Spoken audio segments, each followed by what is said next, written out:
Okay, so good evening, everyone. I am William Johnson, the chair of the Baltimore County Blue Ribbon Commission on Ethics and Accountability.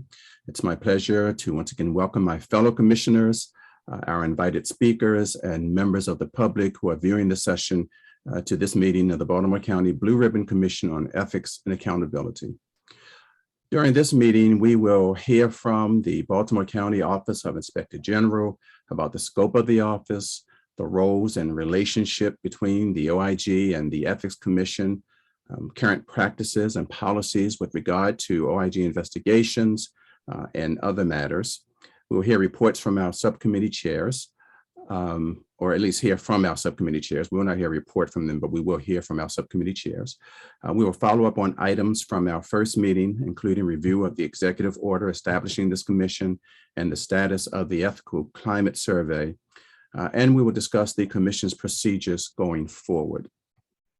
And so before we get started, I would like to share just a few housekeeping items. First of all, as you know by now, this session is being recorded. The agenda for tonight's meeting was shared with the members of the commission directly, and it's also posted on the commission's website, which is www.blueribbonethics.ubalt.edu. The meeting is scheduled to conclude at 8:30. However, if we cover the agenda items before then of course the meeting will close early. All agendas, minutes, meeting links, and commission materials will be posted on the commission's website. We will not be responding to comments or questions posted in the chat. If you have questions or comments that you would like to share after the meeting, you may do so by emailing the commission at blueribbonethics@ubalt.edu. And this link will also be posted in the chat. There are times during tonight's meeting when commission members will have the opportunity to ask questions or comment. If you're on camera, please raise your hand to indicate that you have a comment or question, and I will acknowledge you. And if you're off camera, please use the raise hand function in Zoom. And again, I will acknowledge you. And so at this time, I'd like to take a moment to review minutes of the previous meeting. The minutes of the previous meeting were provided to commission members by email on this past Monday, June 27th. And so do any of the commission members have any comments or changes to the drafted minutes? Okay, if there are no further corrections, then the minutes are approved as distributed. Thank you very much. So now it's my pleasure to welcome Ms. Kelly Madigan, the Inspector General for Baltimore County.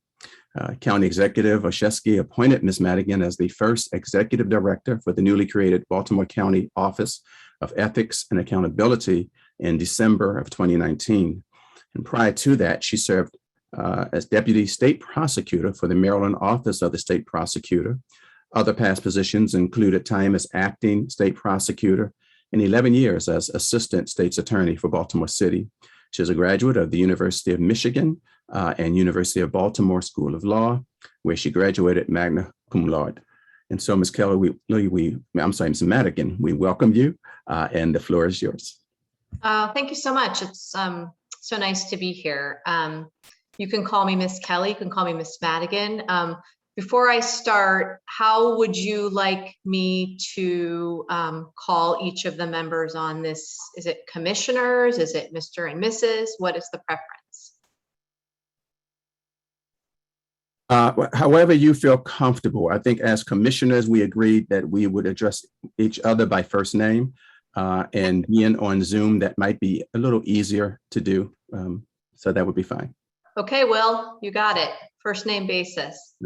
I took the liberty of putting together a PowerPoint presentation to kind of talk about the overview of the office. I'm not offended at all if anyone wants to interrupt me as I go through. These are just the things that I thought would be relevant to you as commissioner members. I'm not offended at all if we go off topic. I have two things prepared, the PowerPoint and the code section. So that is what I intend to defer to. So I think I'm doing this correctly. If everybody can see my screen. Yes, thumbs up. Okay, great. Okay, yes. So as Will was saying, here's a little bit, I thought it was relevant to know a little bit how the office came into existence. And it is an extremely young office in that it's only really been in existence for 2.5 years.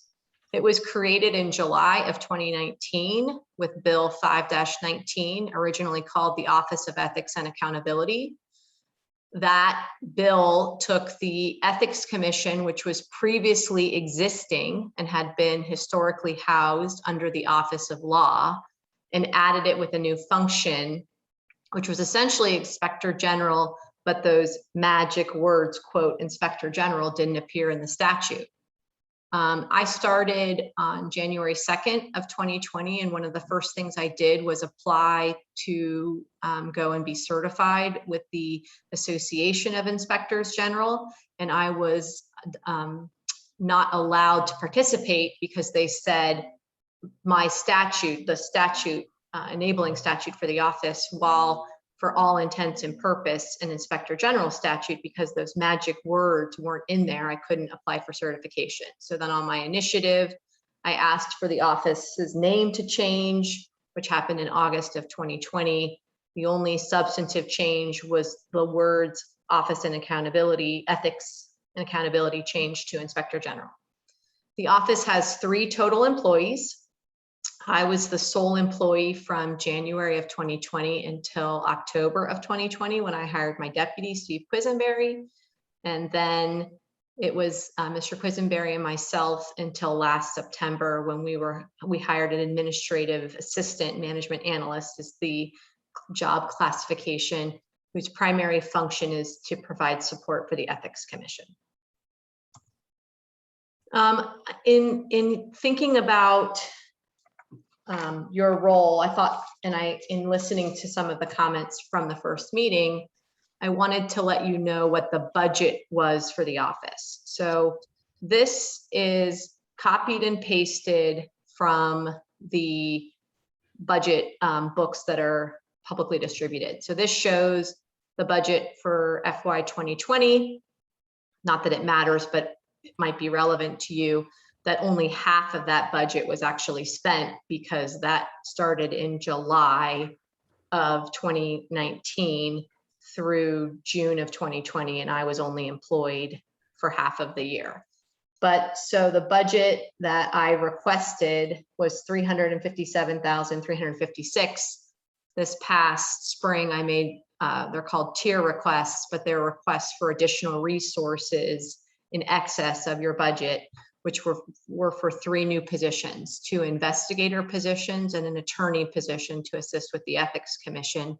And I'm extremely grateful to both the county executive as well as the county council for including those 3 positions in the fiscal budget for 2023. So I want to talk a little bit about the Ethics Commission. Ms. Madigan, it's John Laria Yes. here. Hi. Hi, John. Hi. Whether this is for you or whether you're going to cover it later or whether it's for our own staff, at some point it would be good to have some context for that budget. Sure. I have no idea how that relates to what best practices might be, what other Sure. analogous offices might be. You may know that, you may not. Stay tuned, John. It's coming up. All right. Stay tuned. Thank I've you. got a whole compare and contrast with other All right. offices, and I'm All right. happy to go off topic on that. Thank you.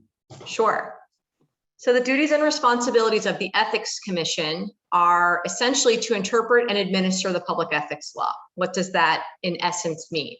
So it's both a compliance aspect, which is compliance for lobbyists, lobbyist registration, activity reports, and financial disclosures, as well as receiving, reviewing, investigating ethics inquiries and ethics complaints. They have the ability to conduct hearings, subpoena witnesses, administer oaths, findings of fact, issue advisory opinions. This agency is a reactive agency, not necessarily proactive. They are in charge of administering ethics training for lobbyists as well as public officials, which are both Baltimore County employees as well as certain members of various boards and commissions.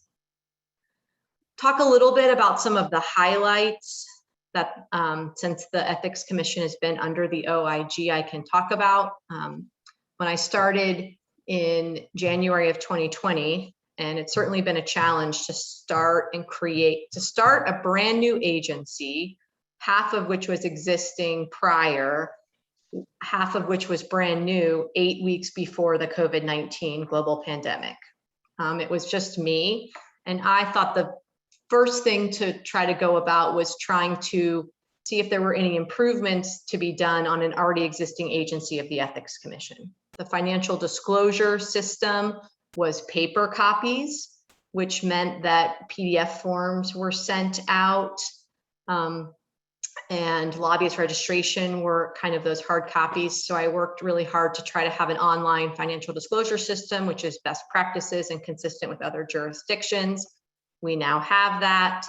That certainly makes compliance for the person that has to file the financial disclosure much easier to have it be online based. You can copy and paste the previous year's information over. Filing is much more efficient. You click a link, it's right there. These are just kind of the statistics of the percentage of completion.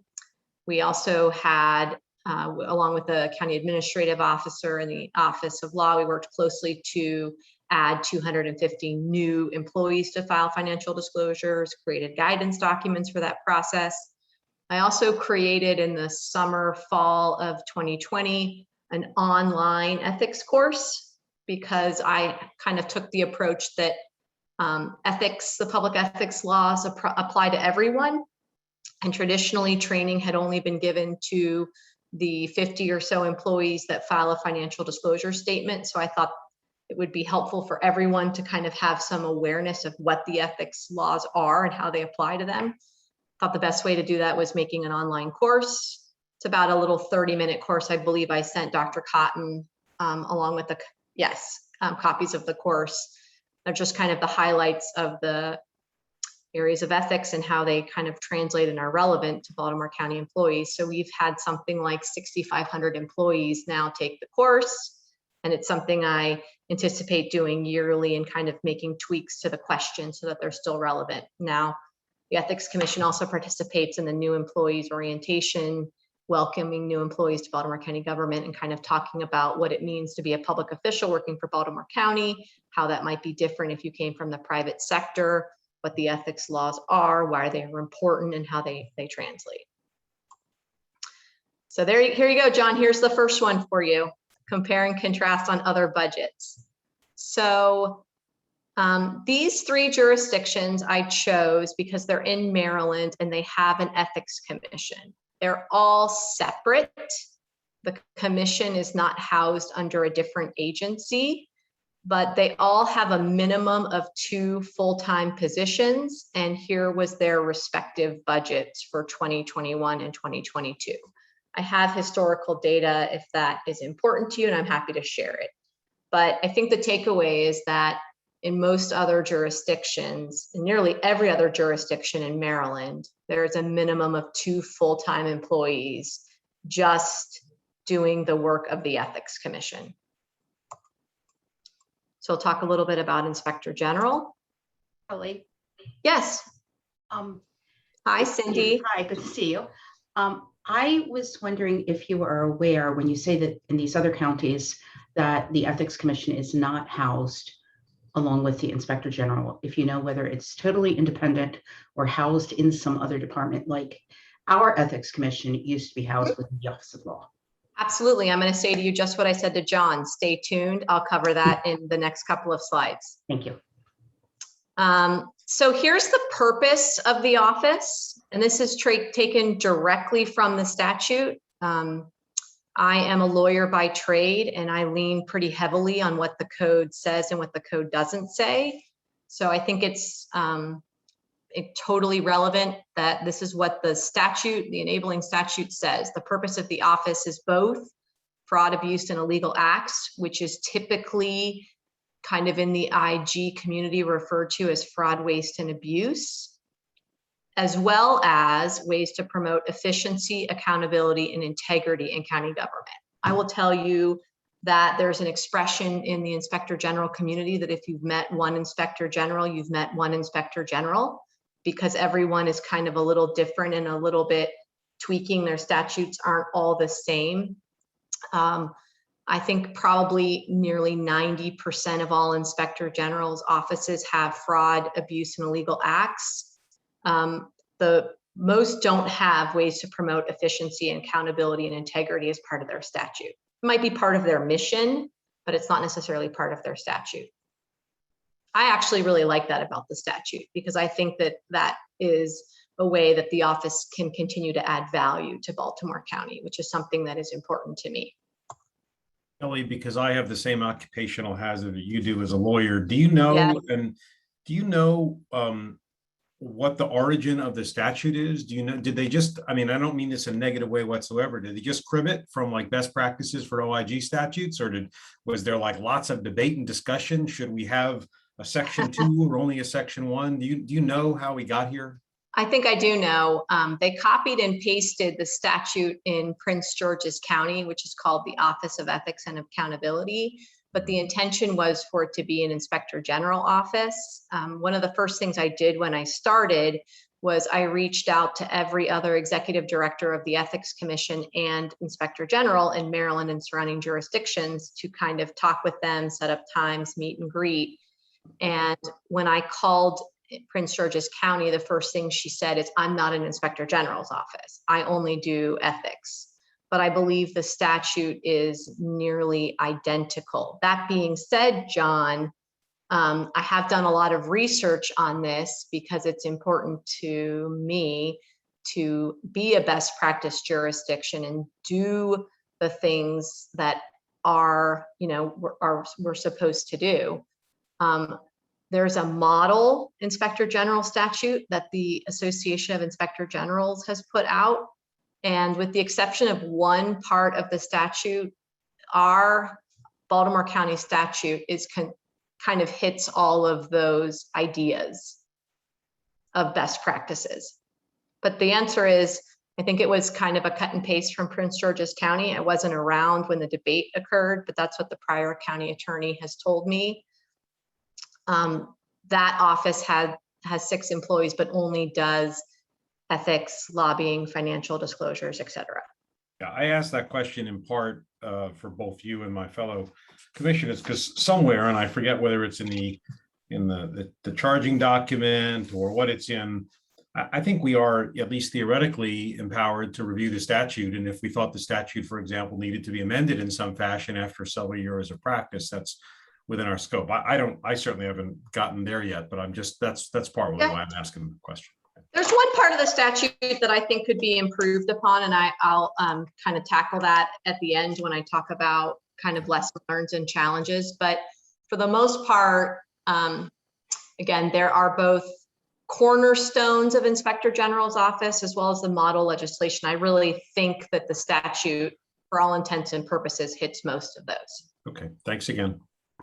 Kelly, Also, we were provided with a copy of the model statute, and it said it was issued in 2002. Do we not have the most recent copy of that, or?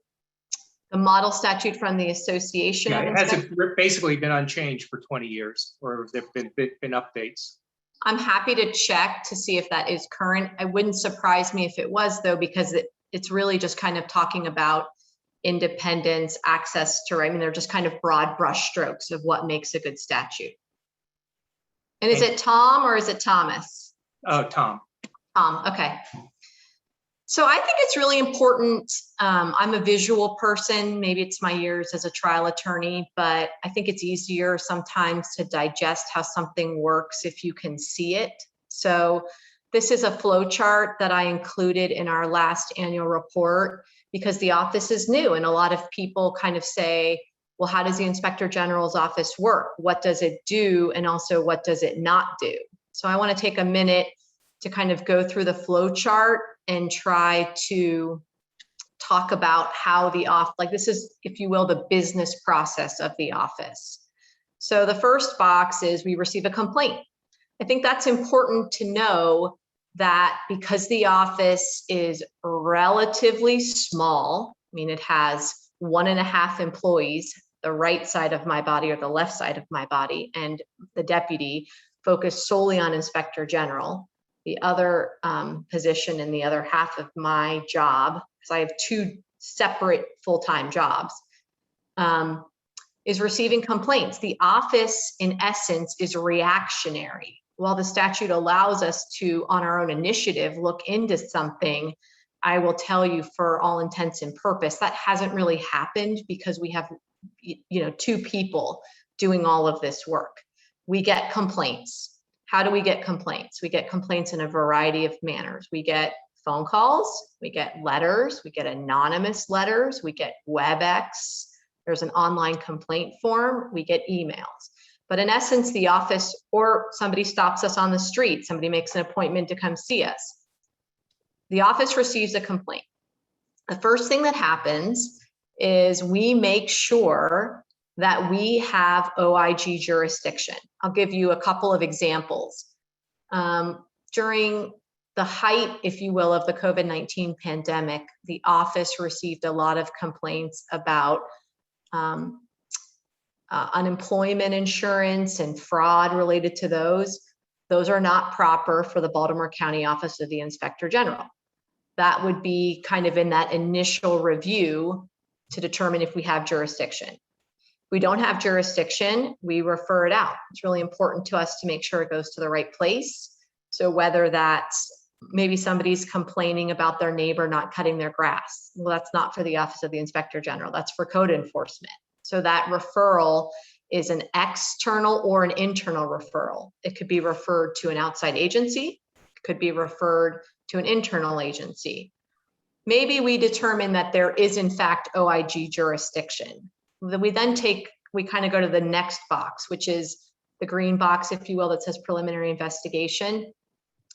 And we, in essence, vet that complaint. At that time, we're thinking about, and the hardest one is if it's an anonymous complaint. If it's an anonymous complaint, it's hard to think about someone's bias. Is this really something that's true? How can we verify if this allegation, if correct, is true? You're trying to vet the complaint. Sometimes that's a simple phone call. Sometimes that's pulling simple documents. Sometimes that's doing an interview. But we are vetting it to make sure that there is some truth or accuracy to it, because people can say all kinds of things, but that doesn't necessarily mean that we open an IG investigation. That just would mean that we would get the complaint, we would review the complaint, we would vet the complaint, and then we would ultimately make a decision whether or not to convert it to an investigation. Once it's converted to an investigation, it's just kind of like a larger vetting of the complaint. Documents are requested, interviews are conducted, analysis occurs, and at any point during that investigation, our job is to follow the facts. We can't predetermine what is going to happen. We follow the facts. We try very hard to talk to any and all relevant people, to get any and all relevant documents, any and all relevant facts. And at some point in the investigation, for those of you that have done investigations, it can be closed. You can interview 10 people, and on the 11th interview, somebody can say something that makes you think, oh, nope, this didn't really happen. This isn't what it's supposed to be. So the case gets closed. If the case ultimately results in a report, the statute says that we are to issue reports to the county executive and the county council. So what will happen is I will issue a report. It's not a final report at that point. It's a report from our office that's given to the administration or the county council with an opportunity for them to respond. My practice has been to give 2 weeks, and when requested, to grant postponements and extensions of time. After I receive a response back from the administration or county council, and I think in nearly every report except for one, I've received a response back from the administration. One time they did not elect to respond because county council responded. I will then, if appropriate, issue a reply. I think I've only issued a reply twice. I will then take the IG report along with the response from either the administration or county council or both. I will combine those into a final document and do additional redactions if appropriate. That then final report will be sent to county council as well as the county executive, and then it will be posted on the website and publicly issued. Before I move on, is there any questions about that process? Kelly, one question with regard to the response time for, I guess it would be Sure. out of the administration or the council. Sure. The 2 weeks, is that statutory? It's not statutory. Okay. Okay. No. I have given 6 weeks for a response time, and every time I've sent it, I have given an initial response. I've asked for an initial reply back within 2 weeks, but sometimes it's during budget season, sometimes it's unforeseen personal circumstances, and I have granted extensions. I think it would be helpful to have some type of regularity to it. I've recently changed our internal practices and policies to say an initial time of 2 weeks with one postponement of 2 weeks. I will tell you that 2 weeks from my experience is industry standard. That's what all other IGs that I've spoken to, that's the amount of time that they give. Some IGs don't even give time. They just send a copy of the report and say, if you want to reply, reply by the close of business today. I don't think that that's appropriate. I think 2 weeks is reasonable, and a postponement of 2 weeks is also reasonable. Kelly, the report and notice, is that in your statute? It is in, hold on. All right, I'm going to go rogue now. Let me pause and pull up the code. I have a hard copy in front of me, but I'm just trying to. Okay. Let me see what the code says. There is something in the code that says sharing of reports. I think it's a 314-110. Thanks, Judge Cox. And it talks about the reports, because that actually goes to my question, to get a sense of what those look like in terms of Sure. whether you're making recommendations for further action, like how it. Sure. Yeah, let me pull it up for you. So that's a great question, and I want to take a minute to answer that. So other agencies that are larger do 2 reports. They send the initial report to the administration, and then they draft a second report, which they call an executive summary, which is ultimately publicly done. We don't have the resources to do that. So when we draft the report as if it's going to be publicly issued, meaning we say employee A or employee B, or it is drafted with the intent of being publicly issued. What you see, Judge Cox, if you went and looked at some of the reports, whatever version of the report is, that's the exact same version that is sent to the administration and county council. The only difference is their response. And if appropriate, I think on 2 occasions we issued a reply. But the first, if the final report is 50 pages and the first 35 pages are our report, that is exactly what we sent to them. Their response is 5 pages, that's added if they have an exhibit, and if there's a reply, that's at the end. But Kelly, Judge, I didn't mean to interrupt you if you wanted to follow up. So. No, I'm good, John, go ahead. Thanks. Kelly, the 110, well, it's on your screen. 110 does talk about the reports, but it doesn't say in there, it says public. It doesn't say give to the agency, give to the administration, give to the council. And then on 111 says in A, the IG shall report the findings to appropriate elected and appointed leadership, including the executive and the council, and to the public. I'm assuming that is really the basis for the report, but you've developed procedures around that. And Yes. It doesn't actually specifically, I don't think, create a sort of response, forgetting about time, just even the concept of a response is not directly coming from the statute. Is that correct? That's correct. Okay. The other thing that I just want to highlight, it's on a later slide, but it's worth it right now, is I interpreted this, make recommendations, as being part of the report process. That's under 314-106. I will tell you that I work closely with the county administrative officer, and the first 2 reports that I issued, I issued to the head of the agency, and I CC'd the county executive, the county administrative officer, whoever I thought was should have been carbon copied. The county administrative officer wanted me to change that, and she thought that it was more appropriate that all reports go to her attention with the CC of the director and the various elected and/or individuals that should be CC'd. That's also kind of a practice that I've adopted. I mean, obviously the first thing I do is I kind of ask other people how they do it. I ask the Association of Inspector Generals and or work closely with the county administrative officer. Thank you for saying carbon copied, because it makes me feel a little bit less old. You're welcome. Thank you.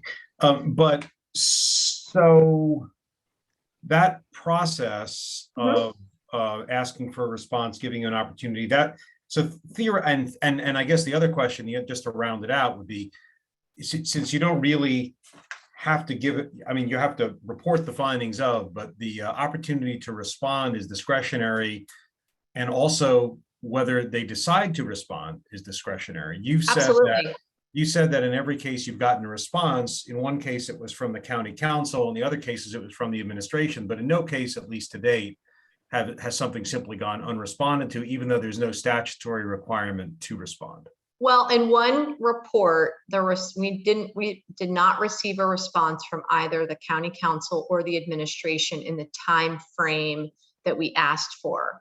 We got a response after the fact that we included and posted on the website. Okay. But like, this is a brand new office and growing pains. I think it's important. We're going to talk a little bit about accountability, and the office has lots of different ways that it's accountable to the citizens of Baltimore County. And I think one of those is giving the stakeholder an opportunity to respond and or correct, because it's really not what the office says. It's the process of the investigation, and these are the results. Yeah, we can for me, I can put a pin in this for now. I mean, I think it's going to get to at some point to the basic question that you always go through, which is, what do you need in your statute? What can you have in your regs? How do you, how much do you want to tie the hands of the administrative officers by memorializing it in statute? But this is fun. This is very helpful. So thank you. Okay, Judge Cox, today.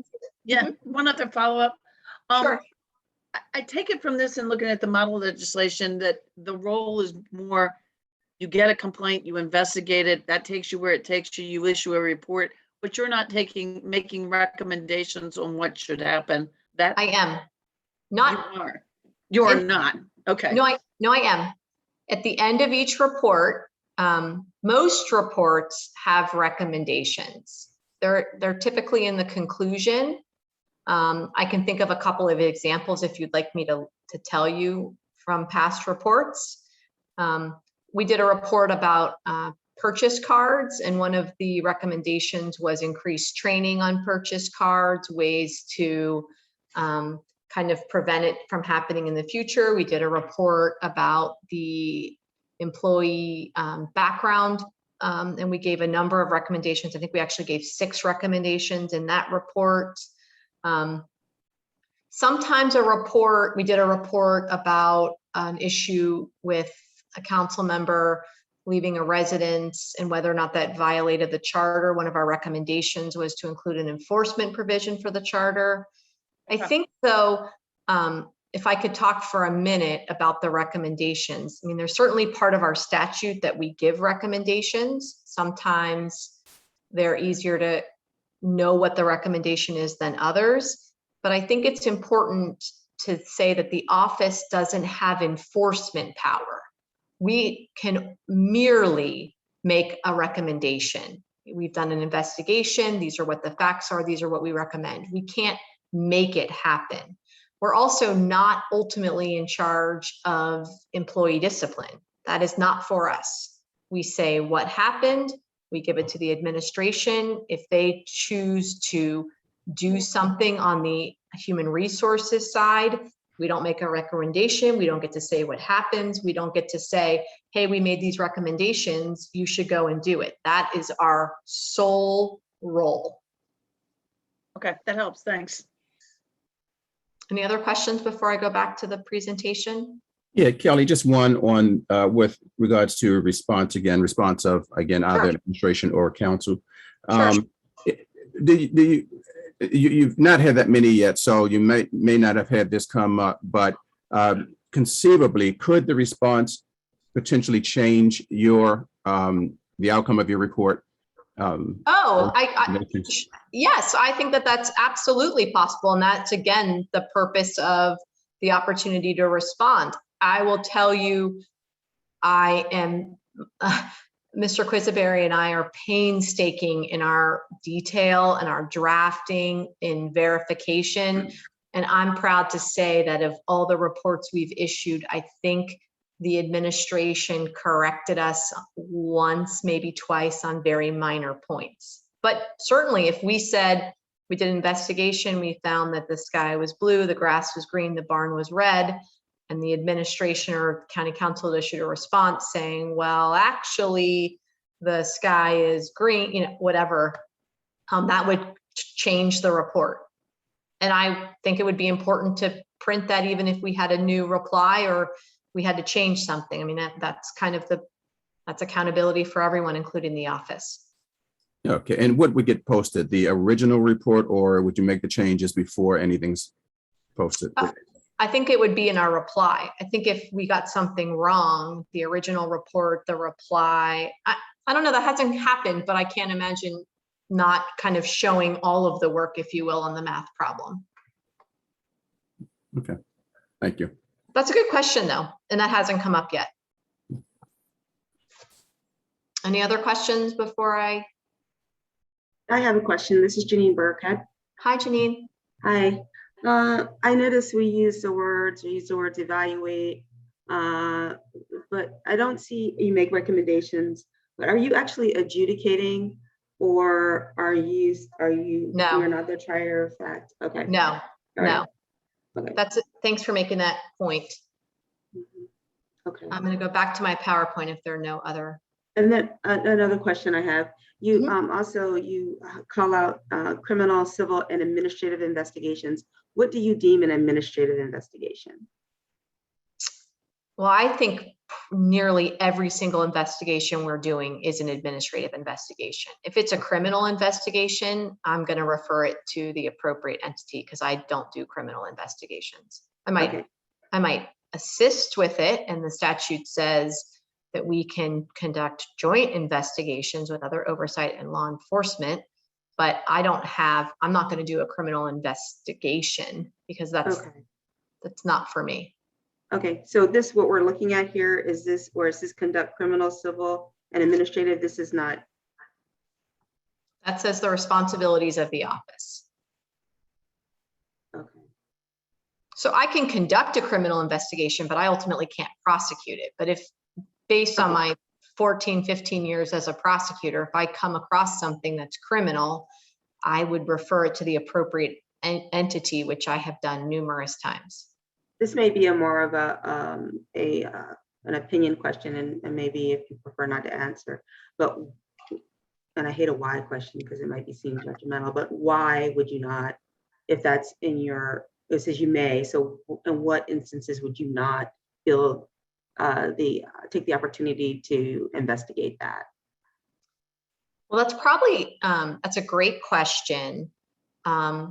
I think that that's a variety of factors. I mean, obviously, if the office can provide assistance by working collaboratively with the Baltimore County State's Attorney's Office or the Office of the State Prosecutor or the FBI or the U.S. Attorney's Office, I would certainly do that and have done that in my prior career.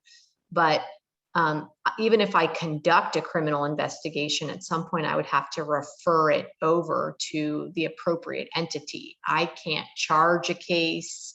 I could certainly do the investigation and give it to Scott Schellenberger.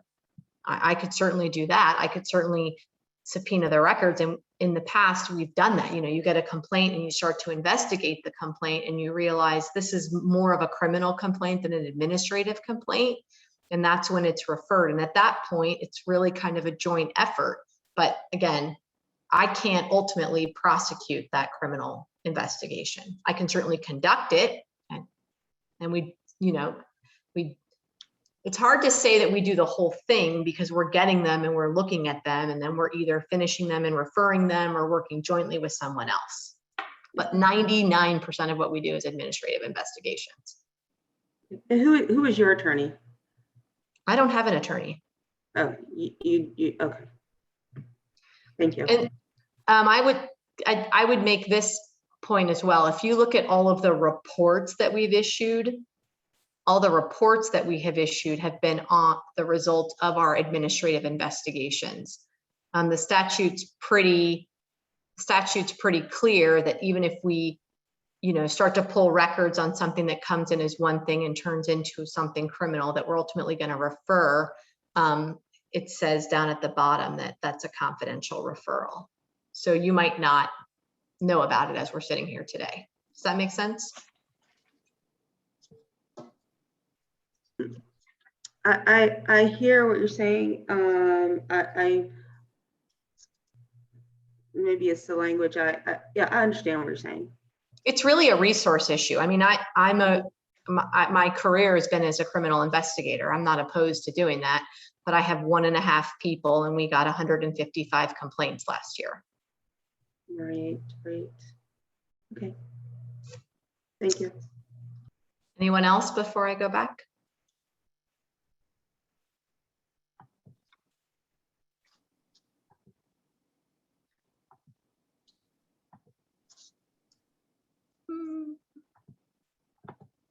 Oh gosh, what'd I do?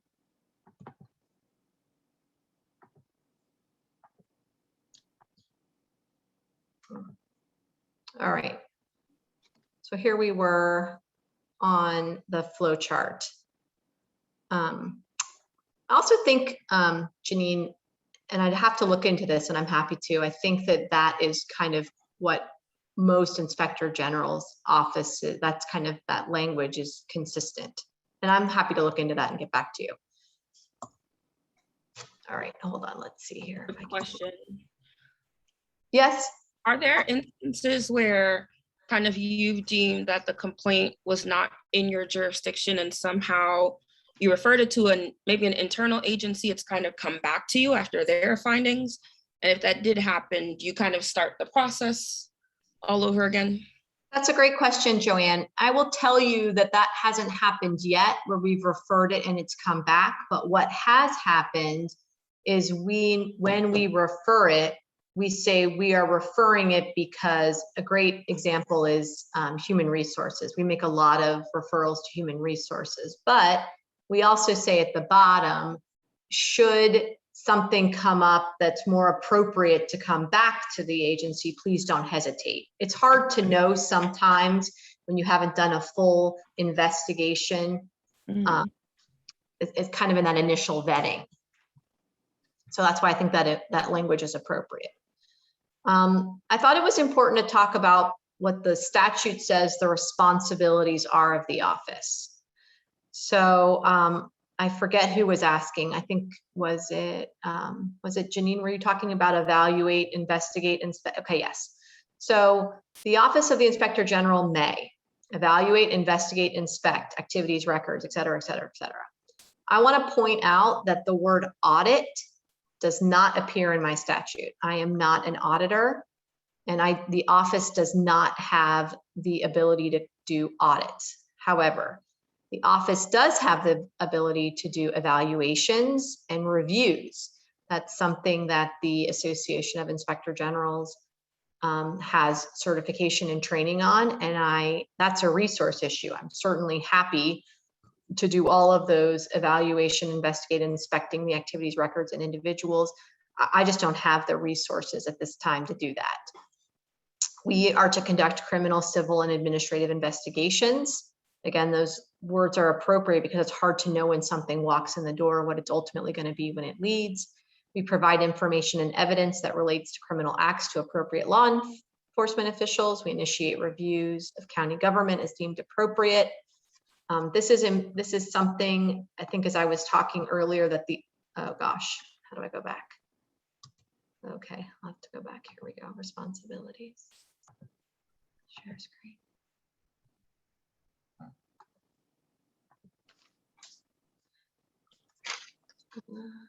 Sorry for this.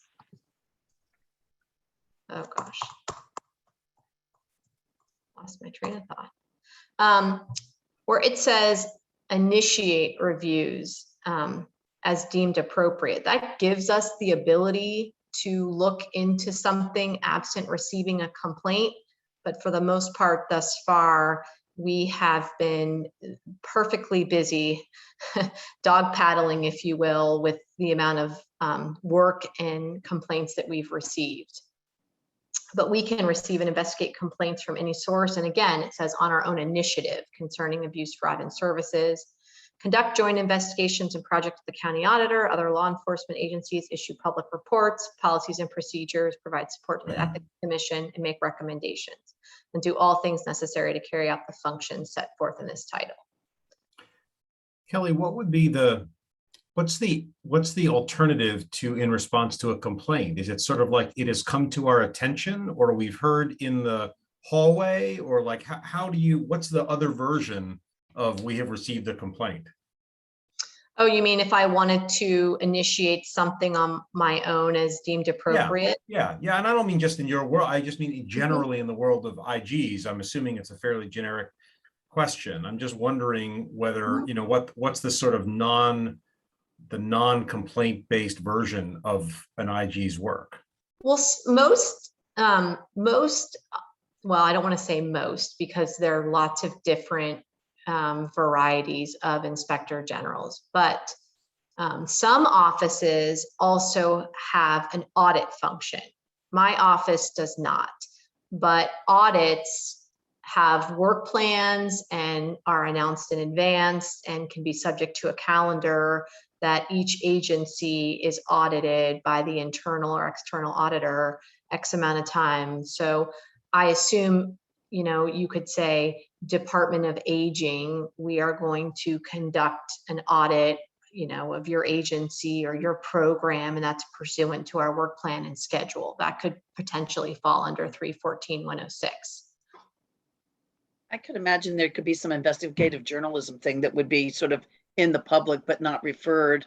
Oh, absolutely. That might generate a reason to look. Yeah. Yeah, you could read something in the Baltimore Sun or the Baltimore Banner or a periodical or a newspaper or a blog can be brought to your attention.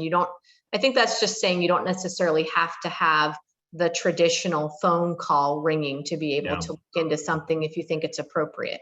I know at the first meeting, Will, there was some conversation about auditor versus IG, and at some point maybe we can just sort that out.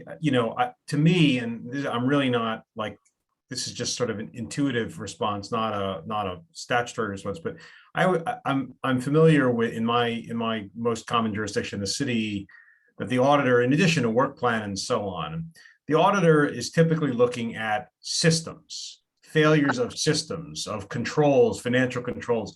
It's not incident related. It's not this thing happened on Tuesday or a pattern of conduct. It tends to be more, the office doesn't have adequate controls or procedures to manage something which could result in something that is anything from, sort of administrative issues up to much worse. So in my head, that's how I'm thinking of it. I don't know to what extent that is just going down a rabbit hole for us, but I'm still trying, because we're talking about these different issues, and you do have in your number 6 here, joint investigations with the auditor. So I'm just trying to keep my eye on that a little bit. Yeah, so I'd actually, in watching the commission's meeting, picked up on that. And so I looked up under the charter, the enabling statute for the county auditor, which is section 311 in the county charter. And the county auditor has the ability to do fiscal audits and performance audits. I do not have any authority to do audits, nor is my background, one that I'm not a CPA. I think the county auditor statute says that the auditor has to be a certified public accountant, licensed for the practice of their profession. It has been my practice, and Ms. Smelkinson was one of the first people I reached out to work collaboratively with her. I mean, she has a large office, she has lots of resources, and she is tasked with performing audits, financial audits, fiscal notes, the county's budget, analysis of that, and systems. And where appropriate, I have referred matters over to her and her office, because I'm not an auditor and the word audit doesn't appear in my statute, and that's not appropriate for me. And John, if I may, I believe we will at least be attempting to hear from the county auditor, who will be able to explain some of that to us. But I do believe from reading the statute that in Baltimore County, the auditor really reports more or less to the county council. So there are some differences. And there are officers of Inspector General that have audit responsibilities, and as Ms. Medican said, and there are others that don't. The office that I ran, we did have audit responsibilities, and so but they were separate individuals, very separate responsibilities, and they would work together, if needed. And so we can look at those kinds of things. Thank you, Ms. Medican. Any I other? just want to, I would like to just add to John's comments about the audit. It's not clear to me, particularly the way the responsibilities are laid out in 31406, when you start talking or referring to contracts, procurements, grants. I am thinking audit. I'm putting my audit hat on and wondering where we're drawing the line, even though the office can work jointly. And then I would like to hear your opinion of structure. Would it, money notwithstanding or staff notwithstanding, would the structure be more advantageous for you to have an audit function as part of an IG responsibility? I'm not going to weigh in on that, because there is an office of the county auditor, and I intend to work closely and collaboratively with them.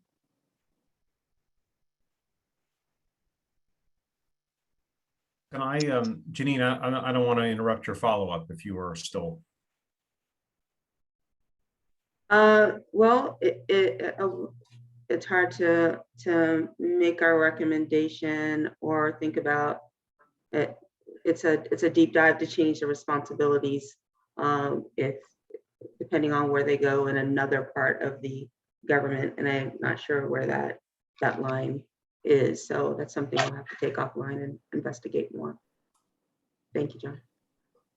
I was just John, if I may, just to respond to Janine, that our subcommittee, I think, on organizational structure may be able to take a look at that as well, do a little bit more of a deep dive into that.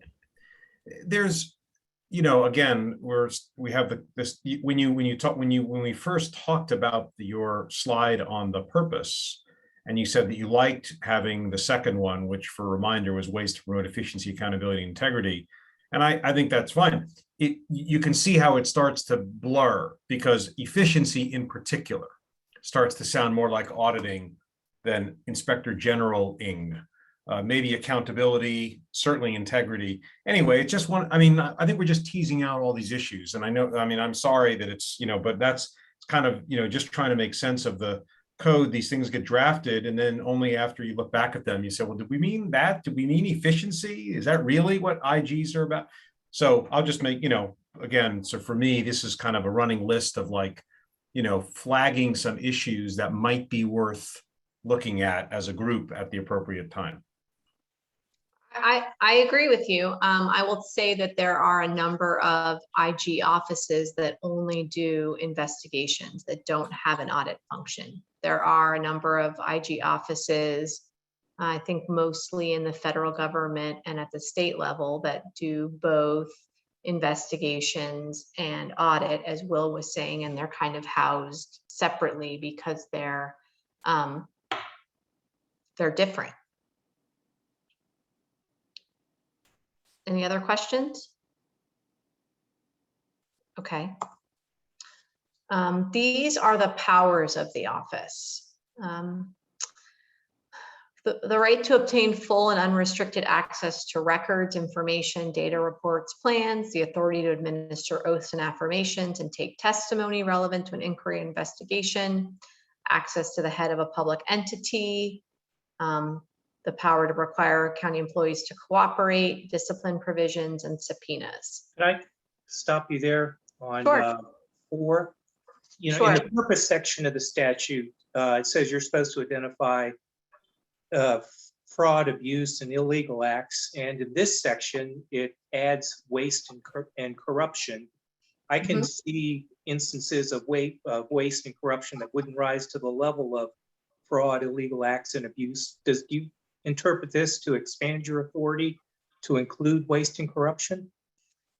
They're really kind of, I don't, some people say corruption is in essence illegal acts and abuse. Waste is a commonly used word. They all kind of mean the same thing. I don't take that as expanding the statute. Thank you. I think the subpoena piece of the power of the office is the piece that I'm sorry, can I have one follow-up? Sure.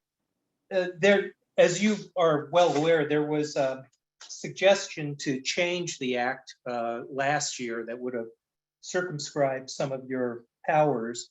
And in that statute, they took out the word abuse and put in the word waste, which makes me think that the county council thought there was some distinction between those two. Did that come up?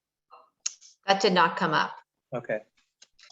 The major issue that came up was changing the unrestricted access to records. I mean, that's something that I feel very strongly about. That is something that I've had lots of discussions about, but that is in essence the idea of having an independent person having access to all of the information. Again, obviously all relevant information. I'm certainly, the office is very busy, but if you get a complaint about something and you're trying to vet that, you need to have all of the relevant information.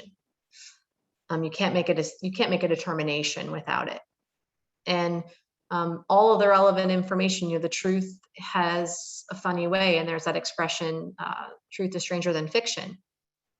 There have been opportunities where upon looking at all of the relevant information, you have been able to close the complaint, close the case, because you have the full picture before you, that if you didn't have the full picture, you wouldn't have that ability. So that's something I feel very strongly about.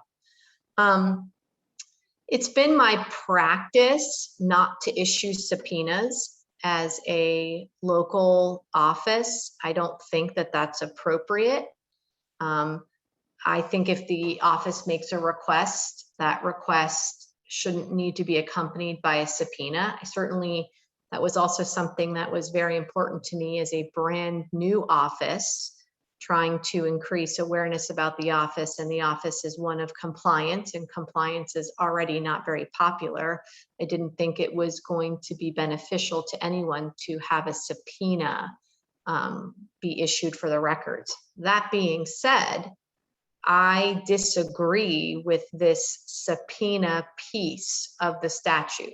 Most statutes, if you have subpoena authority, you have the ability to issue a subpoena, and if it's not complied with, have it judicially enforced. This statute says that the office may only issue a subpoena if 90 days has expired. And for all intents and purpose, that's not really helpful. If 90 days have passed from when you've received the records, that's already kind of like not a helpful way to have the response been. Anytime that we've ever asked for records of anyone, we've always asked the receiving agency, how much time do you need? And if they need additional time, we've always given additional time.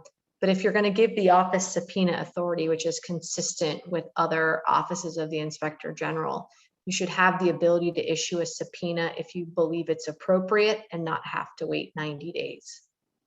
So that 90-day waiting period, that is that unusual Yes, based on your knowledge of other statutes yes. and best practices? It's not best practices and it's extremely unusual. Most offices, if you have subpoena authority, it would merely say that you may issue a subpoena to compel compliance with a request. It doesn't say that you have to wait 90 days to issue that. And then you'd have to, it's just kind of a timeline that doesn't make sense, because then you've asked for records, you've waited 90 days. My first instinct would not be to issue a subpoena, it would be to send an email or call or ask if there's additional time. But if it's already going to be contentious enough to issue a subpoena, you should have the ability to issue it at your discretion. Are there instances where you are requesting records and the agency or the custodian of records just isn't responding? And I guess, how do you handle those? Okay, so That they've hasn't- always responded. That Okay. hasn't been my experience. Every agency has, I have tried to work very hard to establish good working relationships, and I have yet to really have someone not be responsive. That's why I don't think the 90-day period makes sense really for anyone.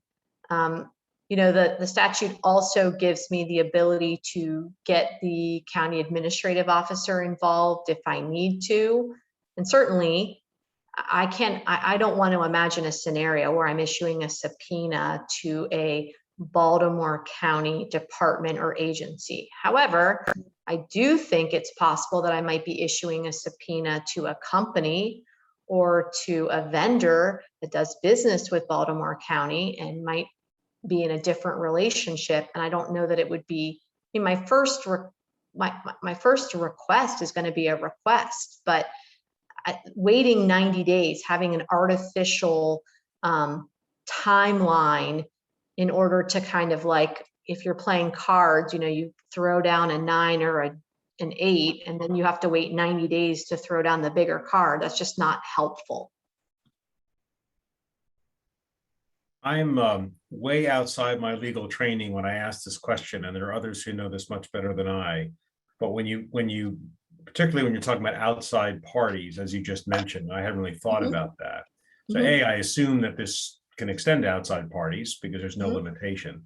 But also, what's the sort of, I'm assuming that a subpoena says you've been subpoenaed to provide this, and it provides penalties for, whatever the words are, suppression, hiding, destruction.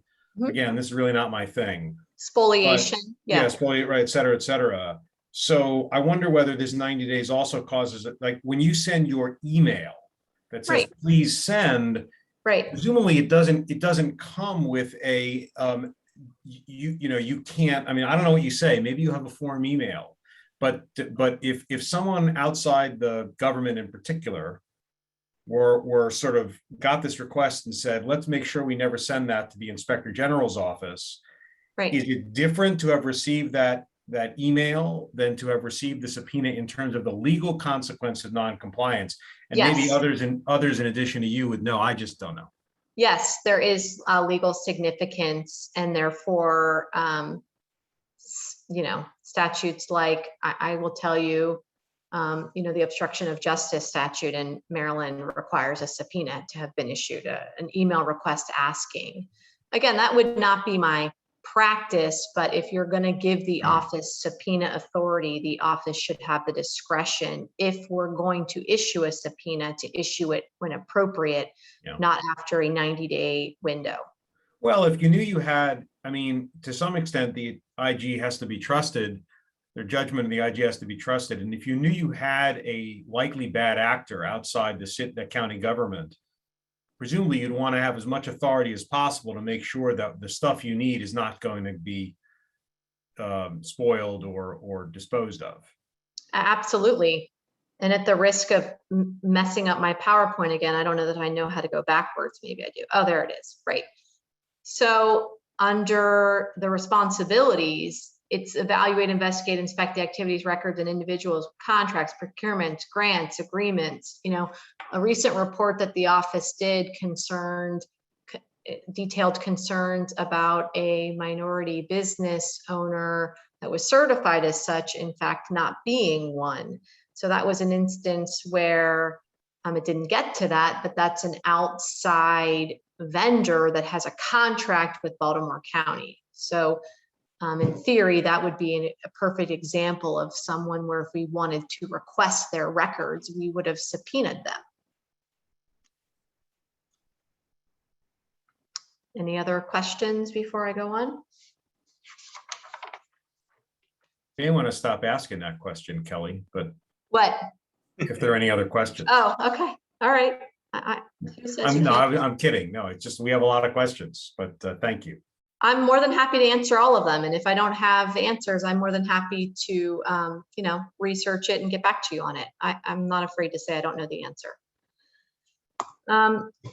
We've already kind of talked about this a little bit, but I thought it was important to talk about investigative reports. One piece of the investigative reports is important to talk about is that all of the reports issued by the office are subject to the Maryland Public Information Act. So what does that mean? That means a variety of things, but that I can't disclose certain information in a report. Obviously, I'd be prohibited from doing that under the MPIA. Also, the Inspector General is in a unique position that I might, as part of an investigation, have access to personnel records. For example, we did a report on the improper payment of pensions for retirees and is in violation of the charter and code. And as part of that report, we had to look at personnel files because we wouldn't have been able to determine the information absent doing that. But just because we have the ability to look at a personnel file doesn't mean that that personnel file then can be included as part of a report and or included as an exhibit. So any report that we issue has to be subject to the Maryland Public Information Act. Also, we are bound by confidentiality of information. That's something I take extremely seriously. So you will see in all of our reports that there's no reference to how we got the case. I think each and every report kind of starts with the office received a complaint. We don't go in detail to say we received it from a man or a woman or, by email, a phone or whatever. We take that very, very seriously. The designation of the report, we kind of talked about that with the flow chart as well as the annual report. The annual report is something I also wanted to highlight because there is a lot of ways that, and again, John, I know this is kind of an issue that you guys have been discussing, and when you're talking about teasing out these issues about accountability and who is an Inspector General accountable to, the office is accountable to the citizens of Baltimore County and the employees of Baltimore County. The purpose of the office is to add value to Baltimore County government. We are accountable, though, to lots of different entities in lots of different ways. One of the ways in which we are accountable is we have an annual report requirement. I don't know that any other agency in Baltimore County has this. So each year we do a report kind of, and it says what we're supposed to include, the accomplishments of the office, including monetary savings, and issuing to the public. So that's one of the ways that, if you will, the office kind of shows its work. That's really important to me because there's so much about the office that I can't, if you will, open up my files and let anyone come and look at. I'm certainly proud of the work that we've done, but we have confidentiality concerns. And so the annual report is the way that we can say, we got this many complaints, this percentage of them were referred externally, this percentage were referred internally. This is the result. These were the categories of who we received the complaints from. So to the extent that I can provide that information, that's important to me. Any questions? All right, I guess I'll just move on. Someone will interrupt me. One question about reports. You mentioned with the Office of Ethics that it's reactive. It can't initiate an investigation without a complaint. Correct. As the Inspector General, are you able to start up an investigation even if you haven't received a complaint? We are pursuant to our statute, but that's really a resource issue. Got it. Thanks. So here are some of the highlights. We have issued 19 reports to date on these various topics: pension system, the water system and waste related to that, agriculture center, money owed to Baltimore County from recreation councils. I don't want to read these to you. Everyone hears. I just think it's helpful to see that all the different types of reports that the office has done in the 2.5 years that it's been in existence. Kelly, do you, are your reports, I mean, is there a template, structure or an outline? And is that something that you just developed personally, or is there a best practices? I mean, I have read some of these just to acquaint myself. I certainly have not read all of them. And I wonder if I line them all up, would they all sort of have kind of a similar rhythm to them, or is that not the case? They would have a similar rhythm. I recently, last August, was able to go and get certified as an inspector general, and my deputy was able to be certified this past March. That's something that they talk about. The reports have been slightly tweaked, but they are going to look very similar, and it's not unusual. I don't know if there's a best practice form out there, but in that networking and part of that certification is to talk about what the report should look like, that they should have recommendations, that they should be clear and concise. We really think about the average Baltimore County citizen, and we think about the reader and trying to put the report together. It's important that they be easily digestible. Some of these topics are very nuanced, and you can get a little bit into the weeds. I think it's important to be clear and concise about what was said, what wasn't said. The reports are supposed to be factually based. It doesn't matter what my opinion is. It matters what the witness said to us when interviewed, or what the evidence, what the document shows. So I think that is consistent in the form, in terms of, like, you know, the introduction, breaking it down, the conclusion, the recommendations. Yes, if you line them all up, they would look very similar. They have been tweaked, but yes. Yeah, I understand. Thank you very much. Mm-hmm. Okay.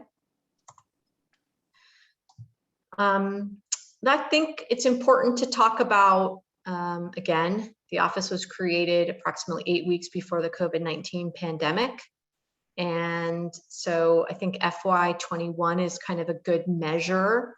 The office received 83 complaints. And as of the date of June 20th, when I put together this PowerPoint for the commission, we had received 152. So I'm a lawyer, not a mathematician. So I thought it was important to show my work and how I got that projected increase. So I took the average number of complaints divided by the amount of days, showed that we were on pace to receive 157, which is an 89% increase over last year. And I think that that's in part for a variety of things. I think it's a new office, and I think as we continue to issue reports, people become more aware of the office and our mission and the work.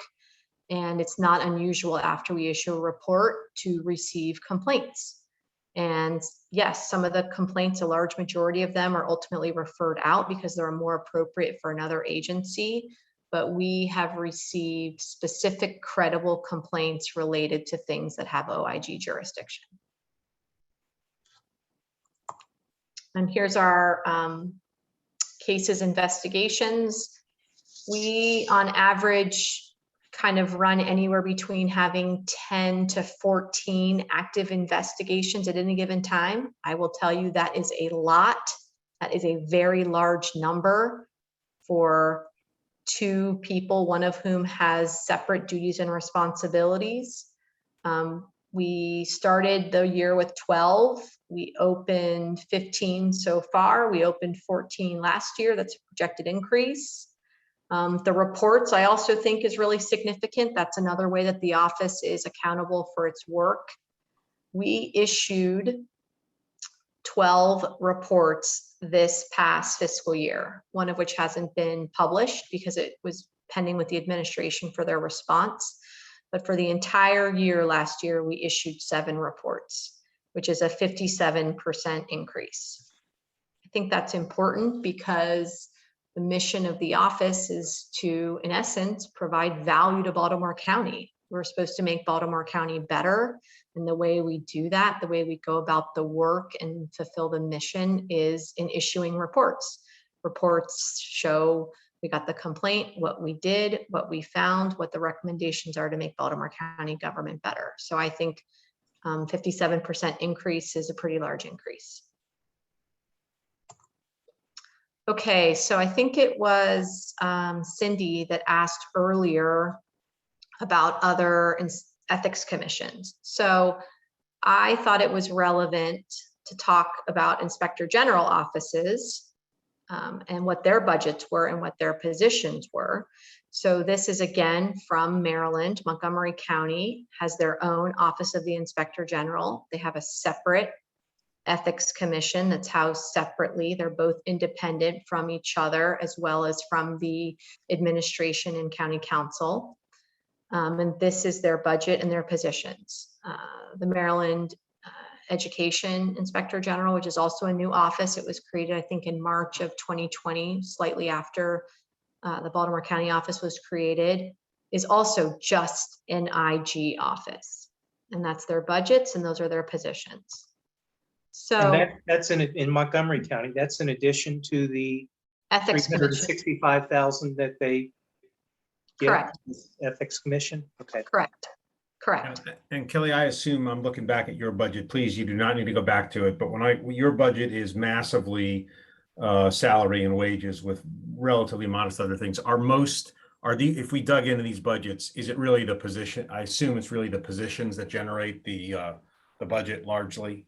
I would think so. Okay. I could say that with confidence for the ethics commission. I don't know. I think other inspector generals, I'm going to say probably 90% of it is salaries, but there are software and training and those types of things too. Yeah, I guess what I'm saying in part is that the real message here from this slide is it's not the number, it's really the positions. Yes. It's a question of capacity, which is a word you've used a number of times. Yes. I guess that's something we should be thinking about. I mean, once you go down this path by creating an office, you then have these capacity issues, and this slide is intended to demonstrate that.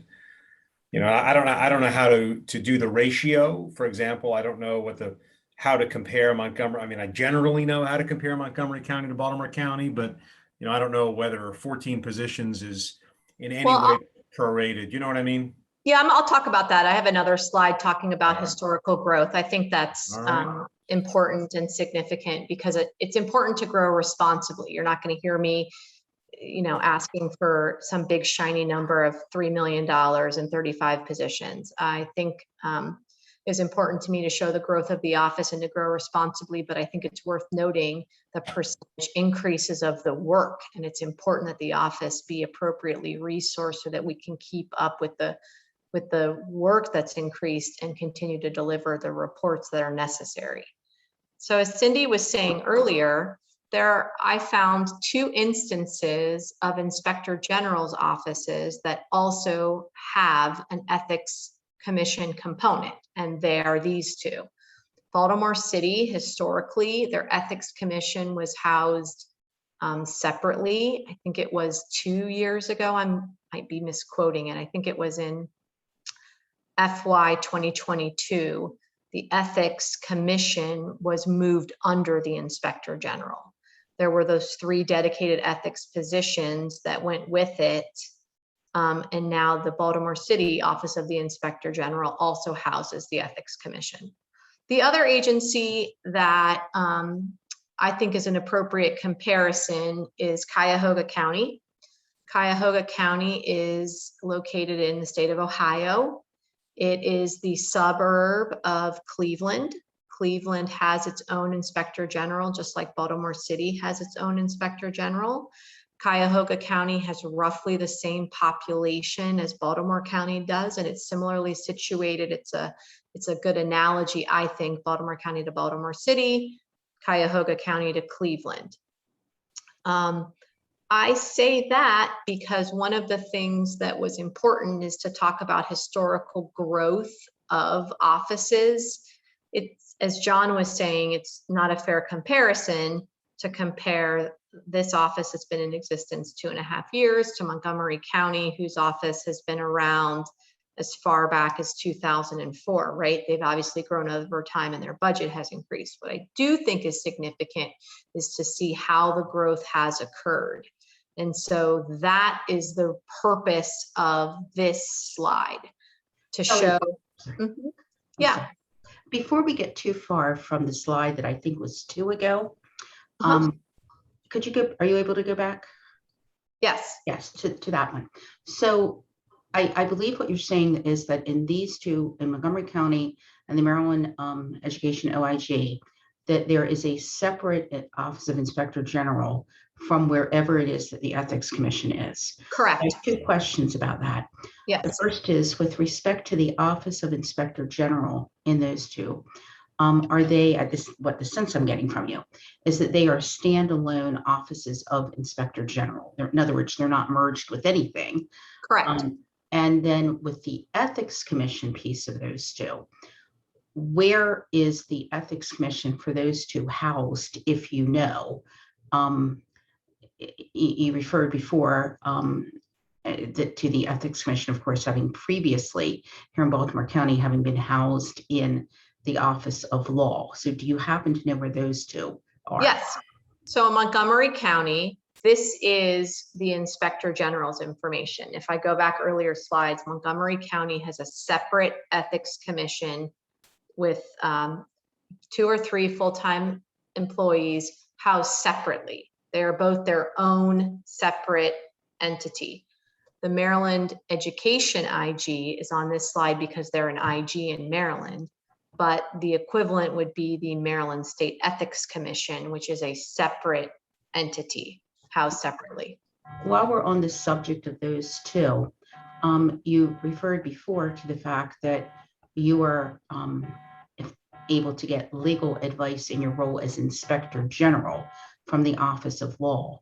Do you happen to know whether the, or maybe I misunderstood that? No, I think you misunderstood that. I don't have, I have asked several times for independent counsel. I do not have independent counsel. Do you know whether, or could you, as you go through these different other Inspector General's offices, tell us if you know whether they have internally in their own structure some sort of counsel? So that Yes. they, okay. Yes, they do. And that's probably a good segue to go forward, because one of those offices that specifically has their own general counsel, I believe, is Cuyahoga County. Although maybe not, maybe that's just they have the ethics. No, I'm sorry, I think I misspoke. I think they just have the ethics position. To answer your question though, Cindy, it's not unusual for most Inspector General's offices to have their own general counsel. They have their own independent counsel. I know that's true of nearly all of the offices in Florida, because when I went to get certified, I had an opportunity to speak to a lot of those general counsels. And that is something that I'll touch upon in the next slide, but has been a challenge for the office. I think it's there's certainly growing pains and disagreements, and it would have been extremely beneficial to have a lawyer representing the office. The Office of Law, while they are the lawyer to all of Baltimore County, the county attorney reports, it directly serves at the pleasure of the county executive. And there have been scenarios where I have disagreed with the administration, and the Office of Law has been representing the administration. And while a lawyer, I don't have another lawyer to bounce ideas off of or talk about or ask opinions of. It's me. So this is the historical budget. Kelly, I'm sorry. So I'm trying to imagine this scenario, but if someone ever attacked the office in a way that you needed to defend yourselves in court, I'm trying to imagine what that would be. You would hire outside counsel, or the county law department would then would represent you under some county charter. I mean, how does that work?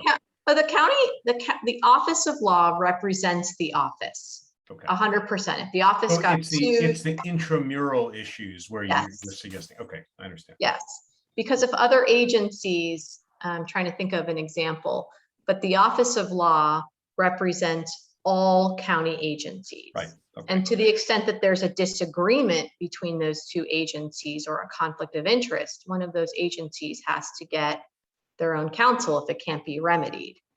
And as a new office with compliance, there have been occasions where it has certainly be beneficial, whether it's statute interpretation or code interpretation or policy, to have a lawyer representing the Office of Inspector General. We are an independent entity and we don't have that. Recognizing that the OIG may be sort of its own unique type of entity, are there any other entities in Baltimore County other than the branches of government that have their own in-house sort of general counsel who is distinct from the law department that you know of? I think that, I don't want to misspeak, but I think that that's been a source of contention. But I think that the school board has their own general counsel. I think that the county council has their own. Right. I know the county council does, but of course they're a different branch, and I guess the school board again. I mean, that's fine. I would be good to have those facts, whether from you or again from our staff, as to just understand. And I do recognize that the OIG is maybe unique among those entities, but I still think it's a good data point to have if we can get it. It certainly would have been helpful to, if not having the ability to have our own general counsel, as part of the OIG structure, to have the ability to have funding to hire where appropriate an independent lawyer. Does somebody have a question? Oh, I yeah, was- I'm sorry. Sorry. No, just a question on the council piece. I mean, doesn't the county council and the county executive have the same same council? They technically both, the Office of Law represents all of those. And honestly, I don't want to get in trouble. I think Mr. Benjamin's probably a better person to weigh in on that. I was trying to answer John's question, but not stray too far. Kelly, we've been looking here at some data with respect to several specific OIG offices in Maryland, and then this one that is in one county in Ohio. I would be interested, I think, and I think this is probably something for our researchers to be looking at different issues, maybe these same issues, maybe other issues with respect to other offices in Maryland and outside of Maryland. And I'm just curious, were you able to get this data because you're a member of that? I forget the name of it, but is this No. readily available? I got this and- data from combing through budgets. And the thing to me that was important from this data is to see how many positions each of these offices started with and or got the following year, and how the growth occurred. So I think it's significant that Baltimore City started with 5 positions. I also certainly, they've been in existence a lot longer. I'm sure they have more complaints and more investigations and larger staff. I don't think it's fair to compare a brand new office with them and to say, well, they have a $2.2 million budget and 18 positions and mine is considerably smaller. But I do think it's relevant to see that the office started off with 5 positions and how it then grew, especially Cuyahoga County, because Cuyahoga County also started with 2, but the very next cycle, they added 7 new positions and their budget nearly tripled.